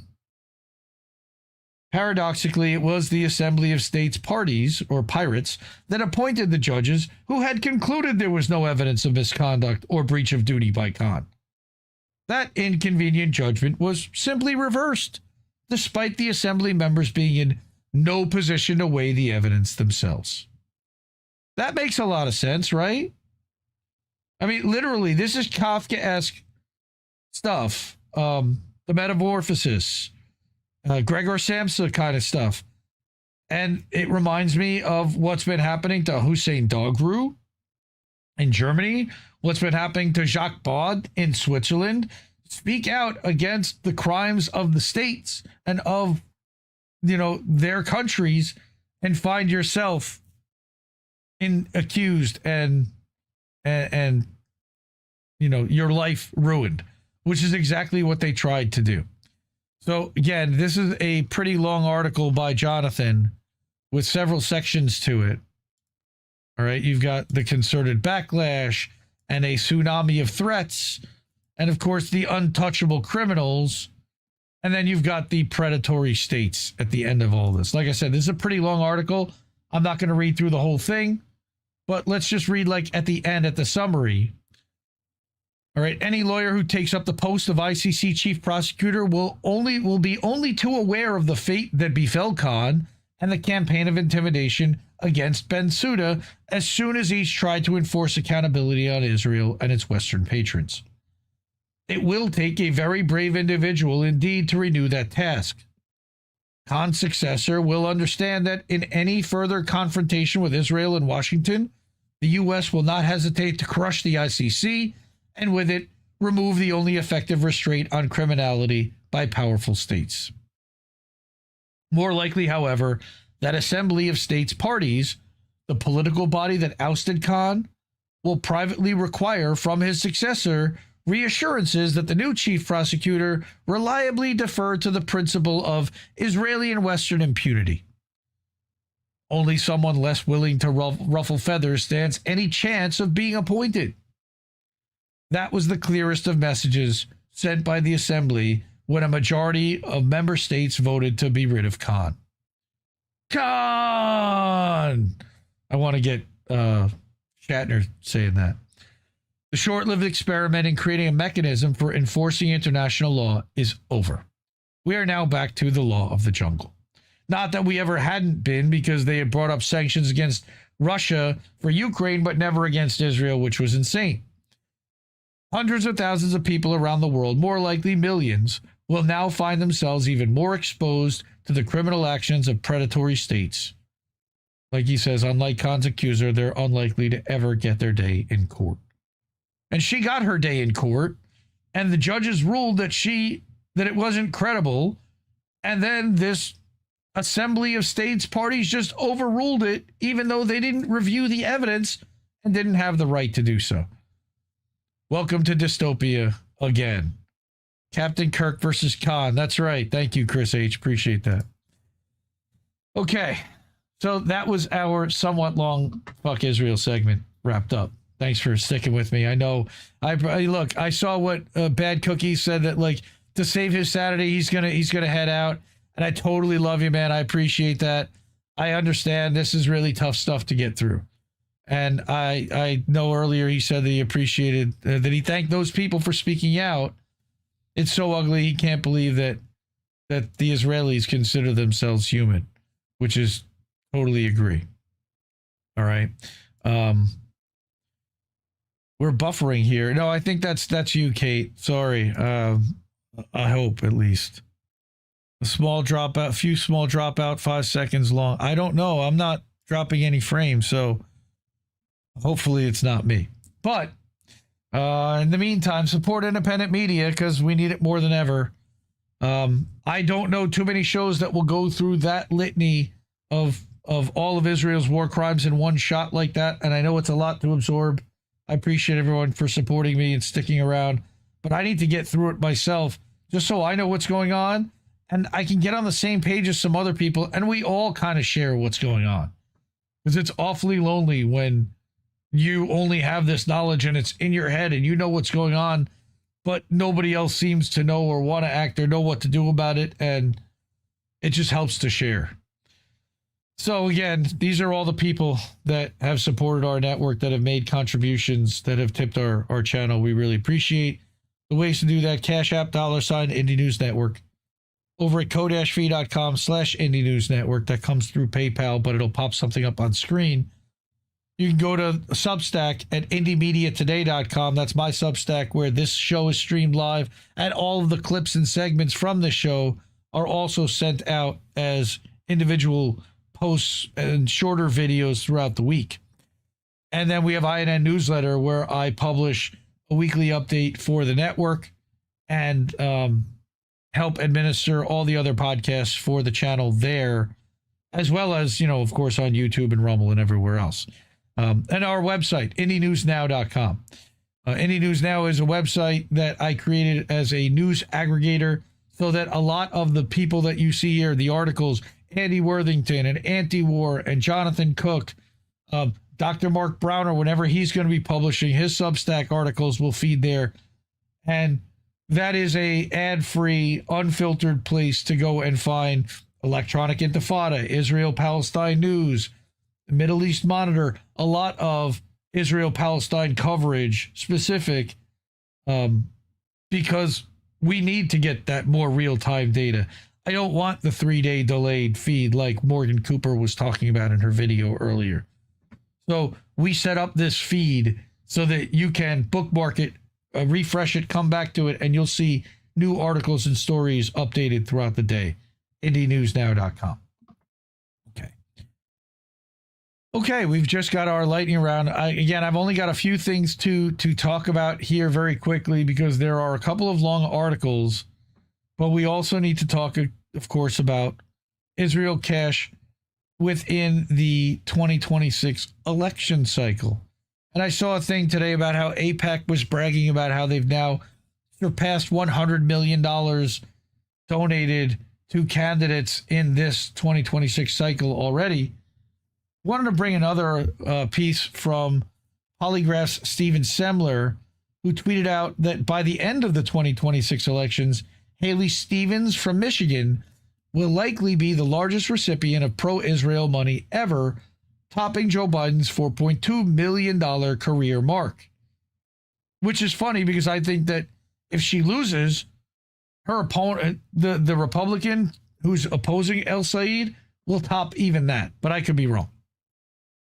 He said that through 2024, she took $946,000 in pro-Israel cash, 13th most in the House, which is a lot. Just 4 months later, by mid-April, 18 months later, she was up to $3.3 million, which already is tops on this list. And she keeps getting more money, and you got to follow Robbie Yeager.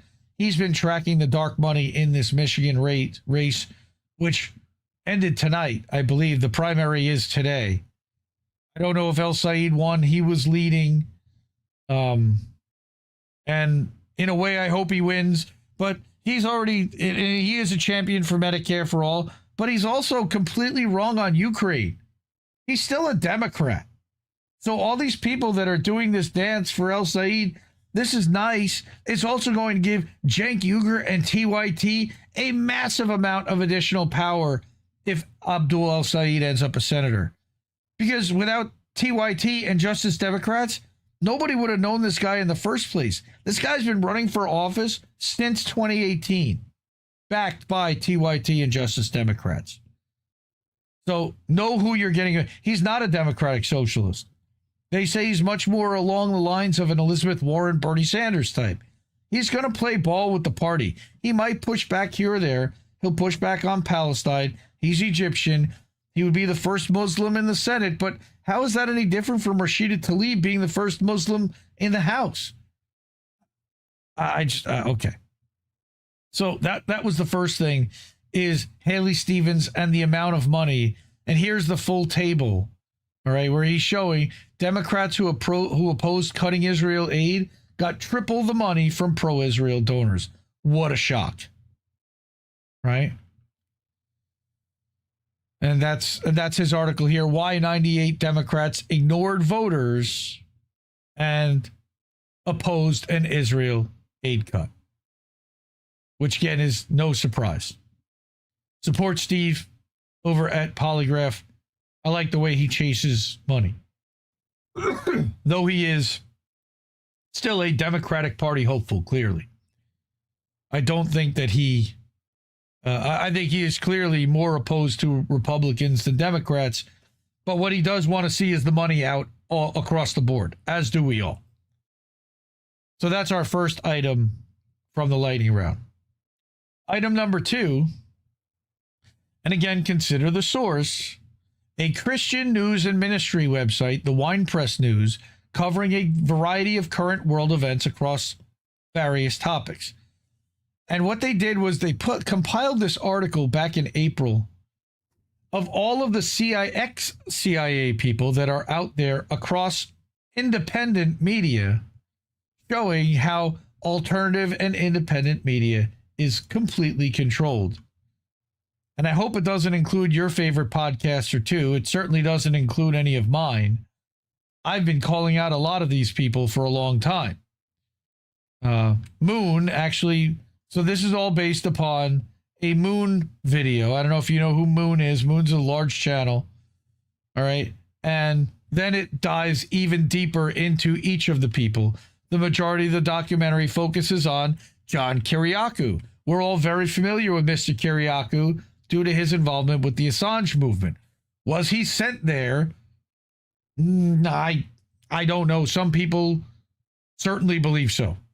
I have my own thoughts on that.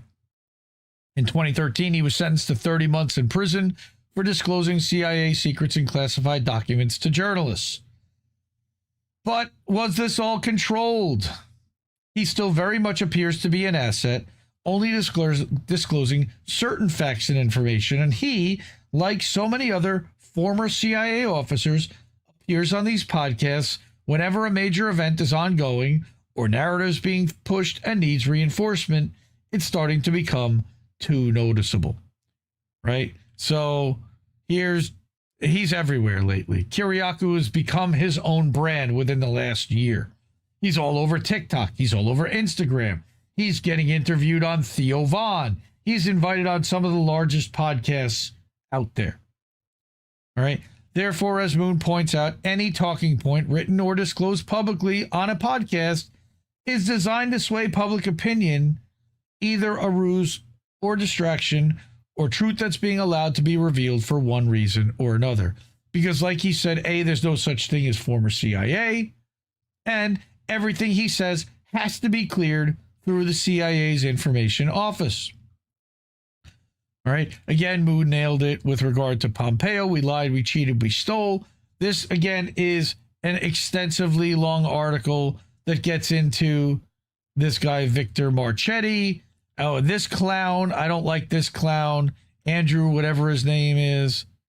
All right. And then we get into Sean Ryan. Is he a psyop? Of course he is.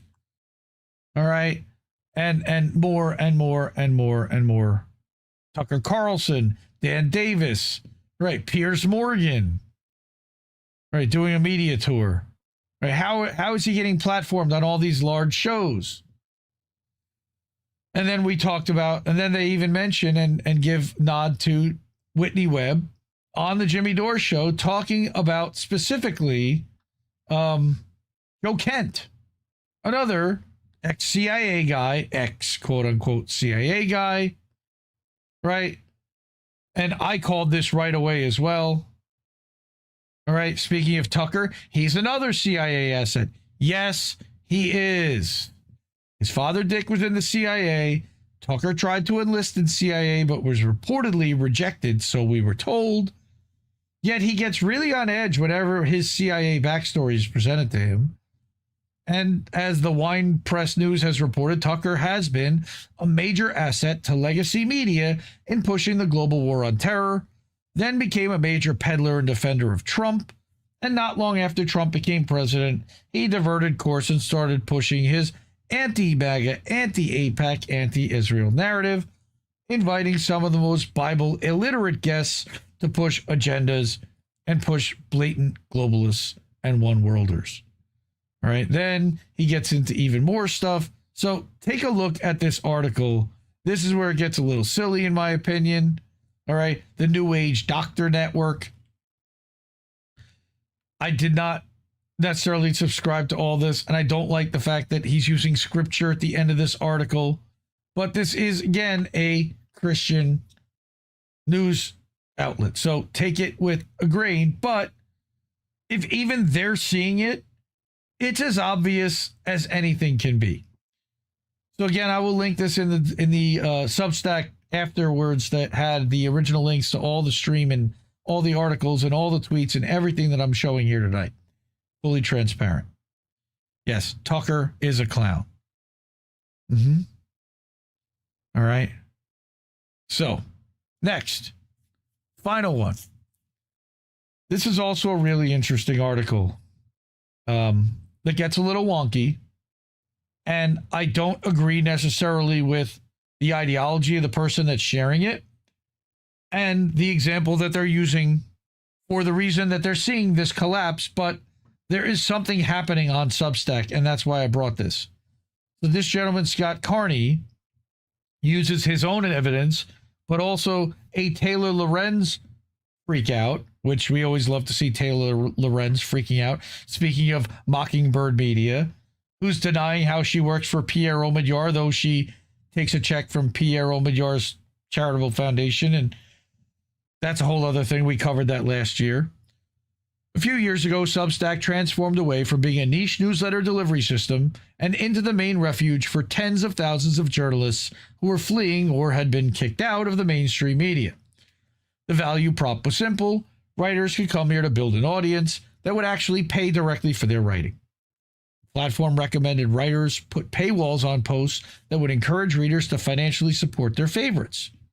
The trade-off from other social media platforms was that the paywalls would inherently limit the reach of their best work. Nonetheless, with 1,000 paid subscribers, you could live the middle-class dream of earning close to $100,000 a year. Well, more like 80 after all the fees.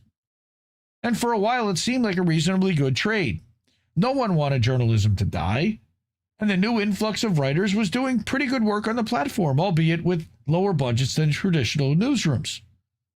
But the model raised an obvious question. How many individual newsletters could the platform rationally expect readers to pay $8 a month to access? Again, talking about shitlibs, early adopters on the platform did the best. As usual, writers like Heather Cox Richardson and Matthew Iglesias arrived early and earned millions. But as more writers showed up, the subscription revenue pile didn't grow commensurately. Even with Substack's discoverability mechanism, which is something that's missing on places like Ghost and Beehive, which are Substack newsletter competitors, it was getting more difficult to establish a real career here. So Substack tried to solve this problem by adopting a strategy that every other tech company had already worn thin. They pivoted to adding a Twitter-like function called Notes, which created a distinction between subscribers and followers. Soon they incorporated video and live streaming and encouraged posters to clip shorts into their feeds with an AI-generated clipping program, which I think is actually outstanding, underutilized, and one of the best resources out there. They make your captions for you. You can choose how they look. I've been making shorts out of the Substack videos. but you can actually make them yourself off the transcript. I don't normally accept the AI ones that are automatically generated by them. But what had happened was, in other words, Substack's growth strategy was to offer almost the exact same things as every other social media network, with more paywalling capabilities, more Stripe plugin capabilities, better live stream integration. They pushed the idea that the subscription revenues would keep the best creators on this platform, and the new engagement opportunities would grow truly massive audiences. The stated plan was to make Substack the go-to place for everything internet in a winner-take-all contest. Now, what also happened was one of the founders worked for Tesla and had a personal vendetta against Elon Musk upon the announcement that Twitter was going to shut down their public API that made tweets available to everyone, that Substack was getting massive benefit from being able to embed tweets into articles published on Substack. And they saw that was going to be ending and didn't know what they were going to do about it. They saw that they were going to miss the silo, the shares from Twitter over to Substack, and decided to build their own engine 8 months before, in October of 2022. They launched it in April of 2023, just a week before Twitter shuts down their API. But then something else happened. TikTok got bought and started censoring people left, right, and sideways.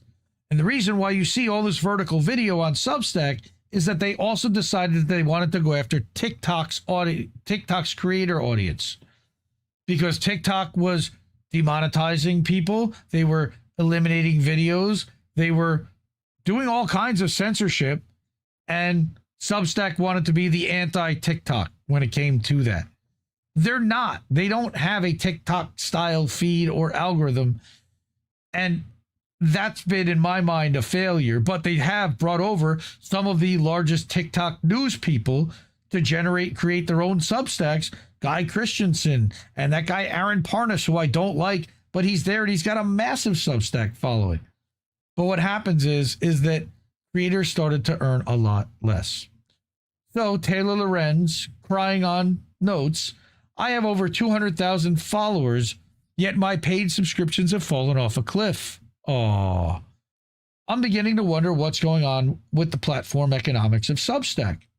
In the past 6 months, her paid subscriptions have plummeted despite her making no changes to her content, yet her followers are skyrocketing. Is anyone else experiencing this? It makes her skeptical of Substack as a platform because it feels more and more like this app is becoming another social media feed. She wishes she could turn off the ability of anyone to follow her, because what good are followers when the follower growth seems correlated with losing paid subs? You're losing paid subs because people don't like what you have to say, they don't like what you're writing, and they don't like your material, Taylor. And when you're not inflated by the machine that is corporate media, people tend to phase in and out of subscription services like this to different publications. So people may subscribe to you for 6 months or a year or even 2 years, but it's not ongoing in perpetuity, like you had a job ongoing in perpetuity. People's tastes change. Their viewing habits change. Their time availability changes. And because of it, they tend to not stick with the one-off creators. Think about all these Rocket Money apps where they try to get you to eliminate the monthly subscriptions that you're paying for so that you can save yourself money every month. In addition to the fact that the fucking economy's in the shitter right now, Taylor. But of course, she would have no acknowledgement of that. So people can't necessarily afford as much to pay for a multitude of paid monthly or annual subscriptions on different platforms. And there's a lot of choice out there.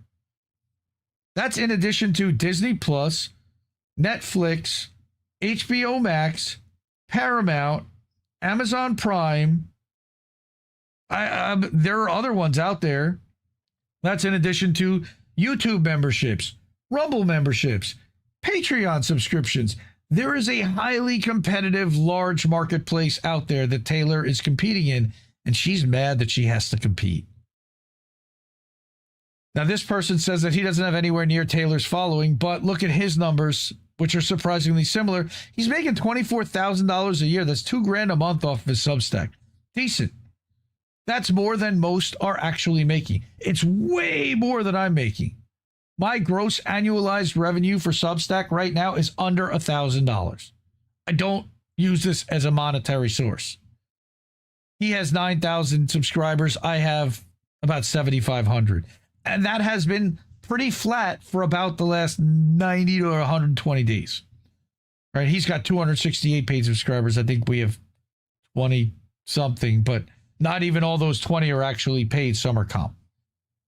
But what he's showing is that his paid subscribers have gone from over 300 here.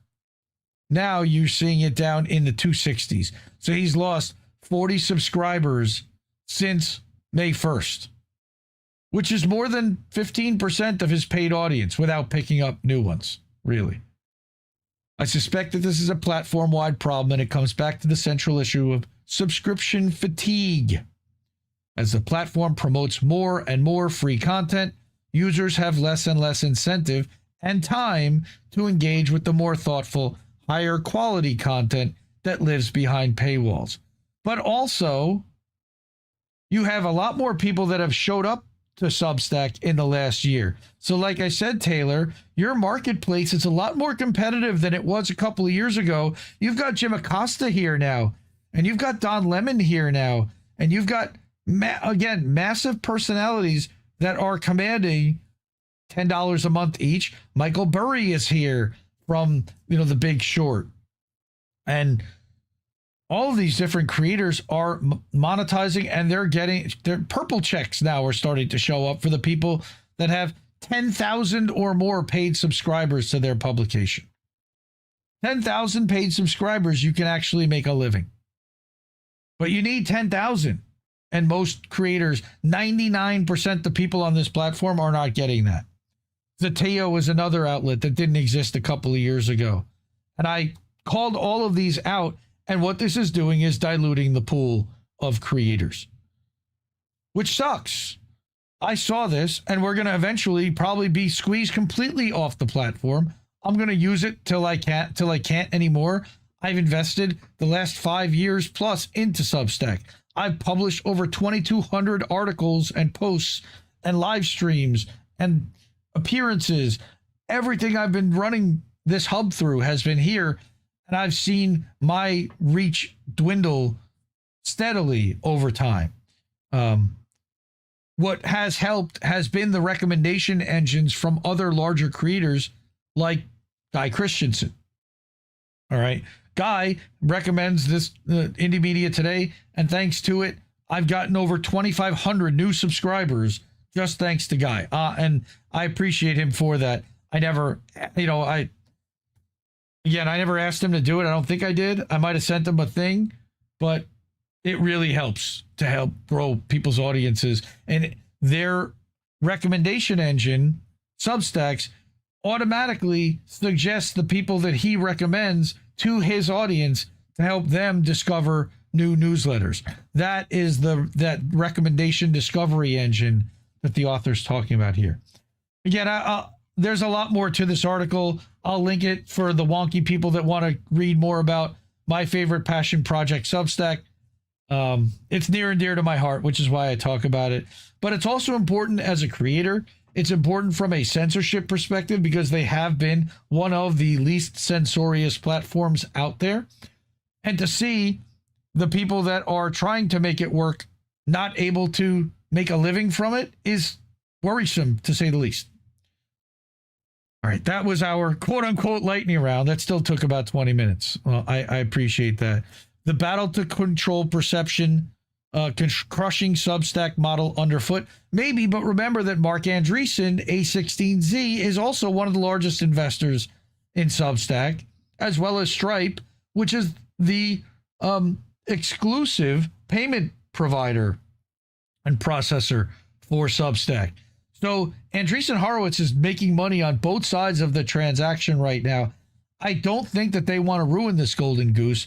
What they're trying to do is send more and more creators here, but they're flooding the zone so much that it's becoming impossible for any individual creator to make it work in my mind.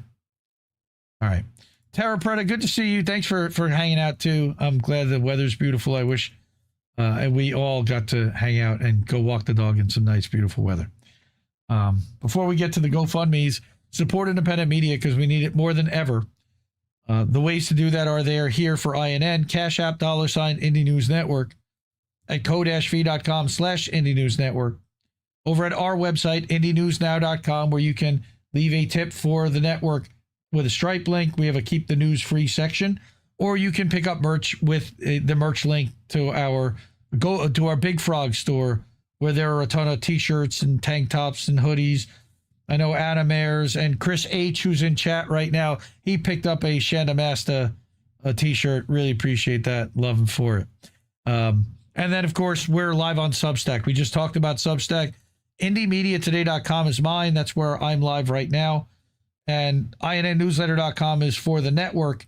Again, you can get a weekly update every Friday about 5:45 Eastern, and several podcasts and all of the clips we've been now publishing for INN News, also as individual articles with links and descriptions to read the original articles and follow the show, follow Reef, follow Colin, because they host INN News. They will not be live tomorrow night, however, because Colin's on vacation. He's taking 2 weeks off.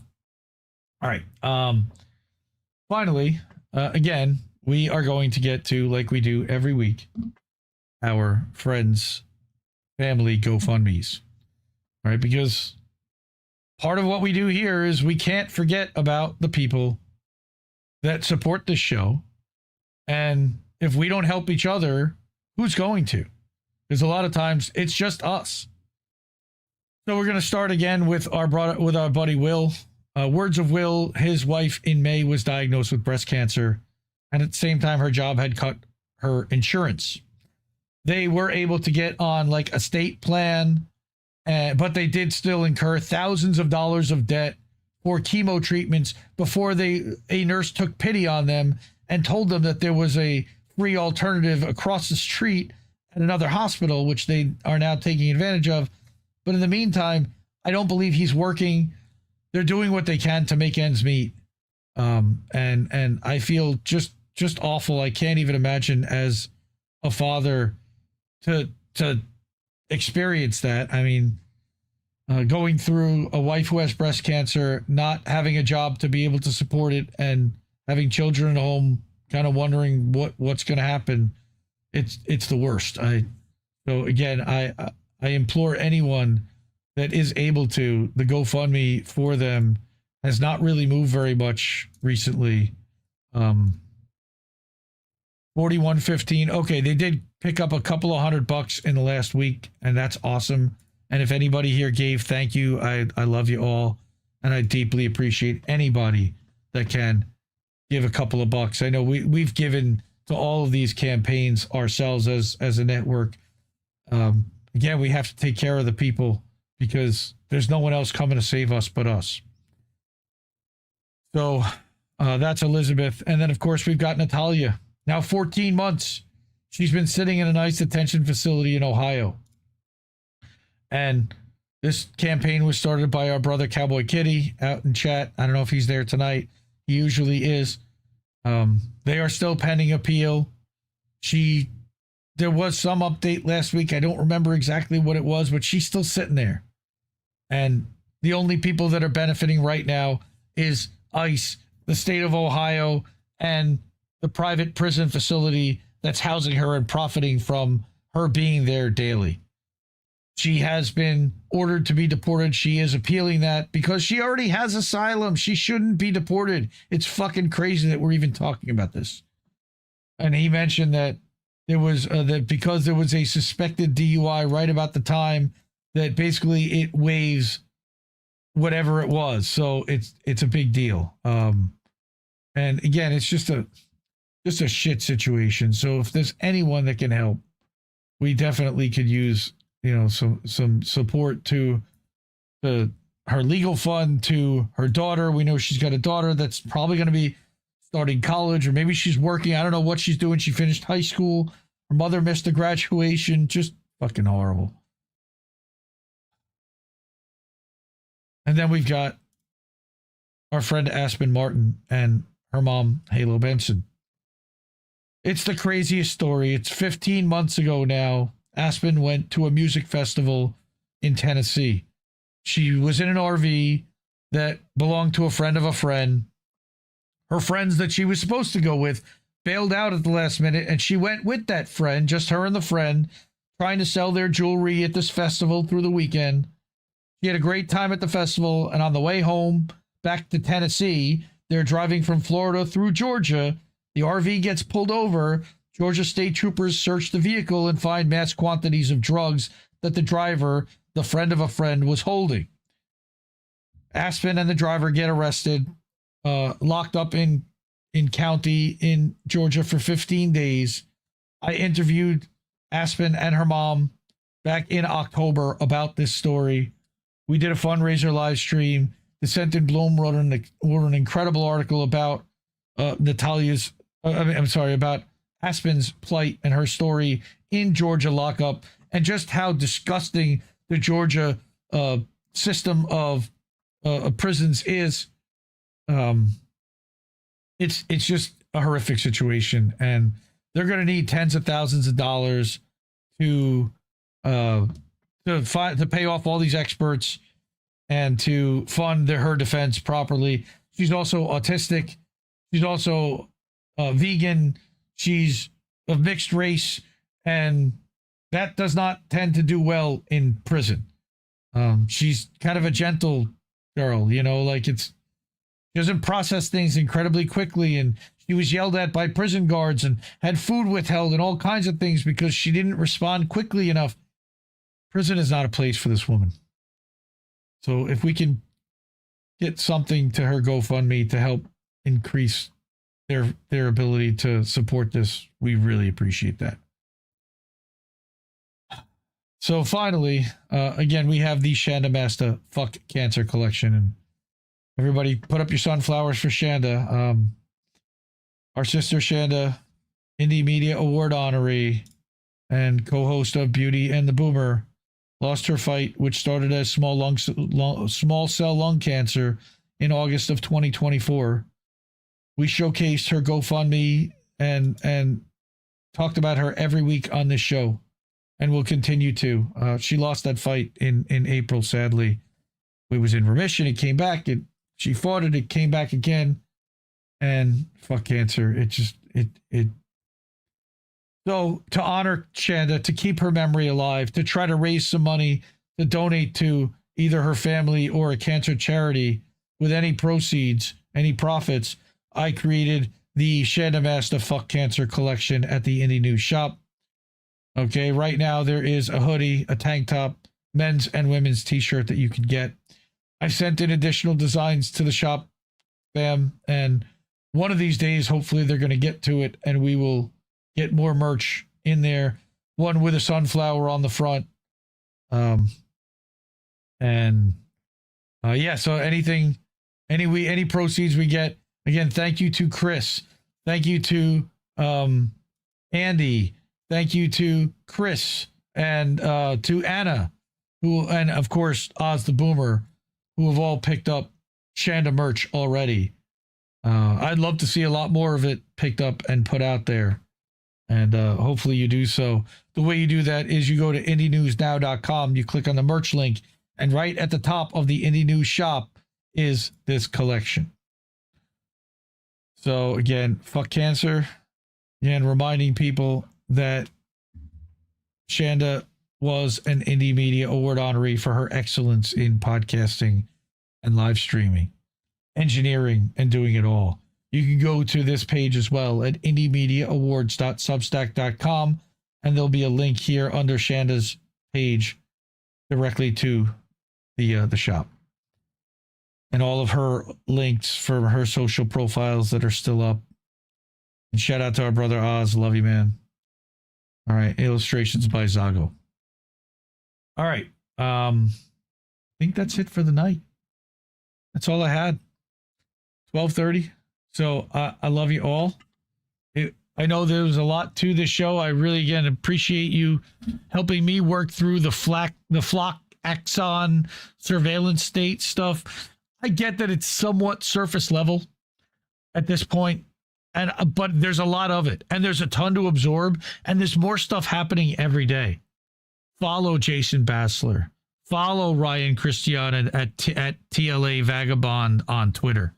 They're regularly posting stuff. Jason's also on Telegram. He's got a really good Telegram channel where he posts a lot of the stuff that you see on Twitter, makes it to Telegram as well. So if you're on Telegram. But yeah, support independent media because we need it more than ever. And I will see you. What? Wait a minute. Hold on. There we go. Support independent media. We need it more than ever. I'll see you next week, fam. Love you all. No! We just fucking lost the stream!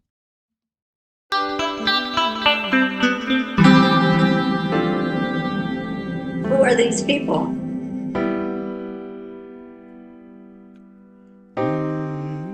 I think I liked it better being blind when I couldn't read between the lines and when I couldn't see the cracks in the structure that lay bare before me the whole time.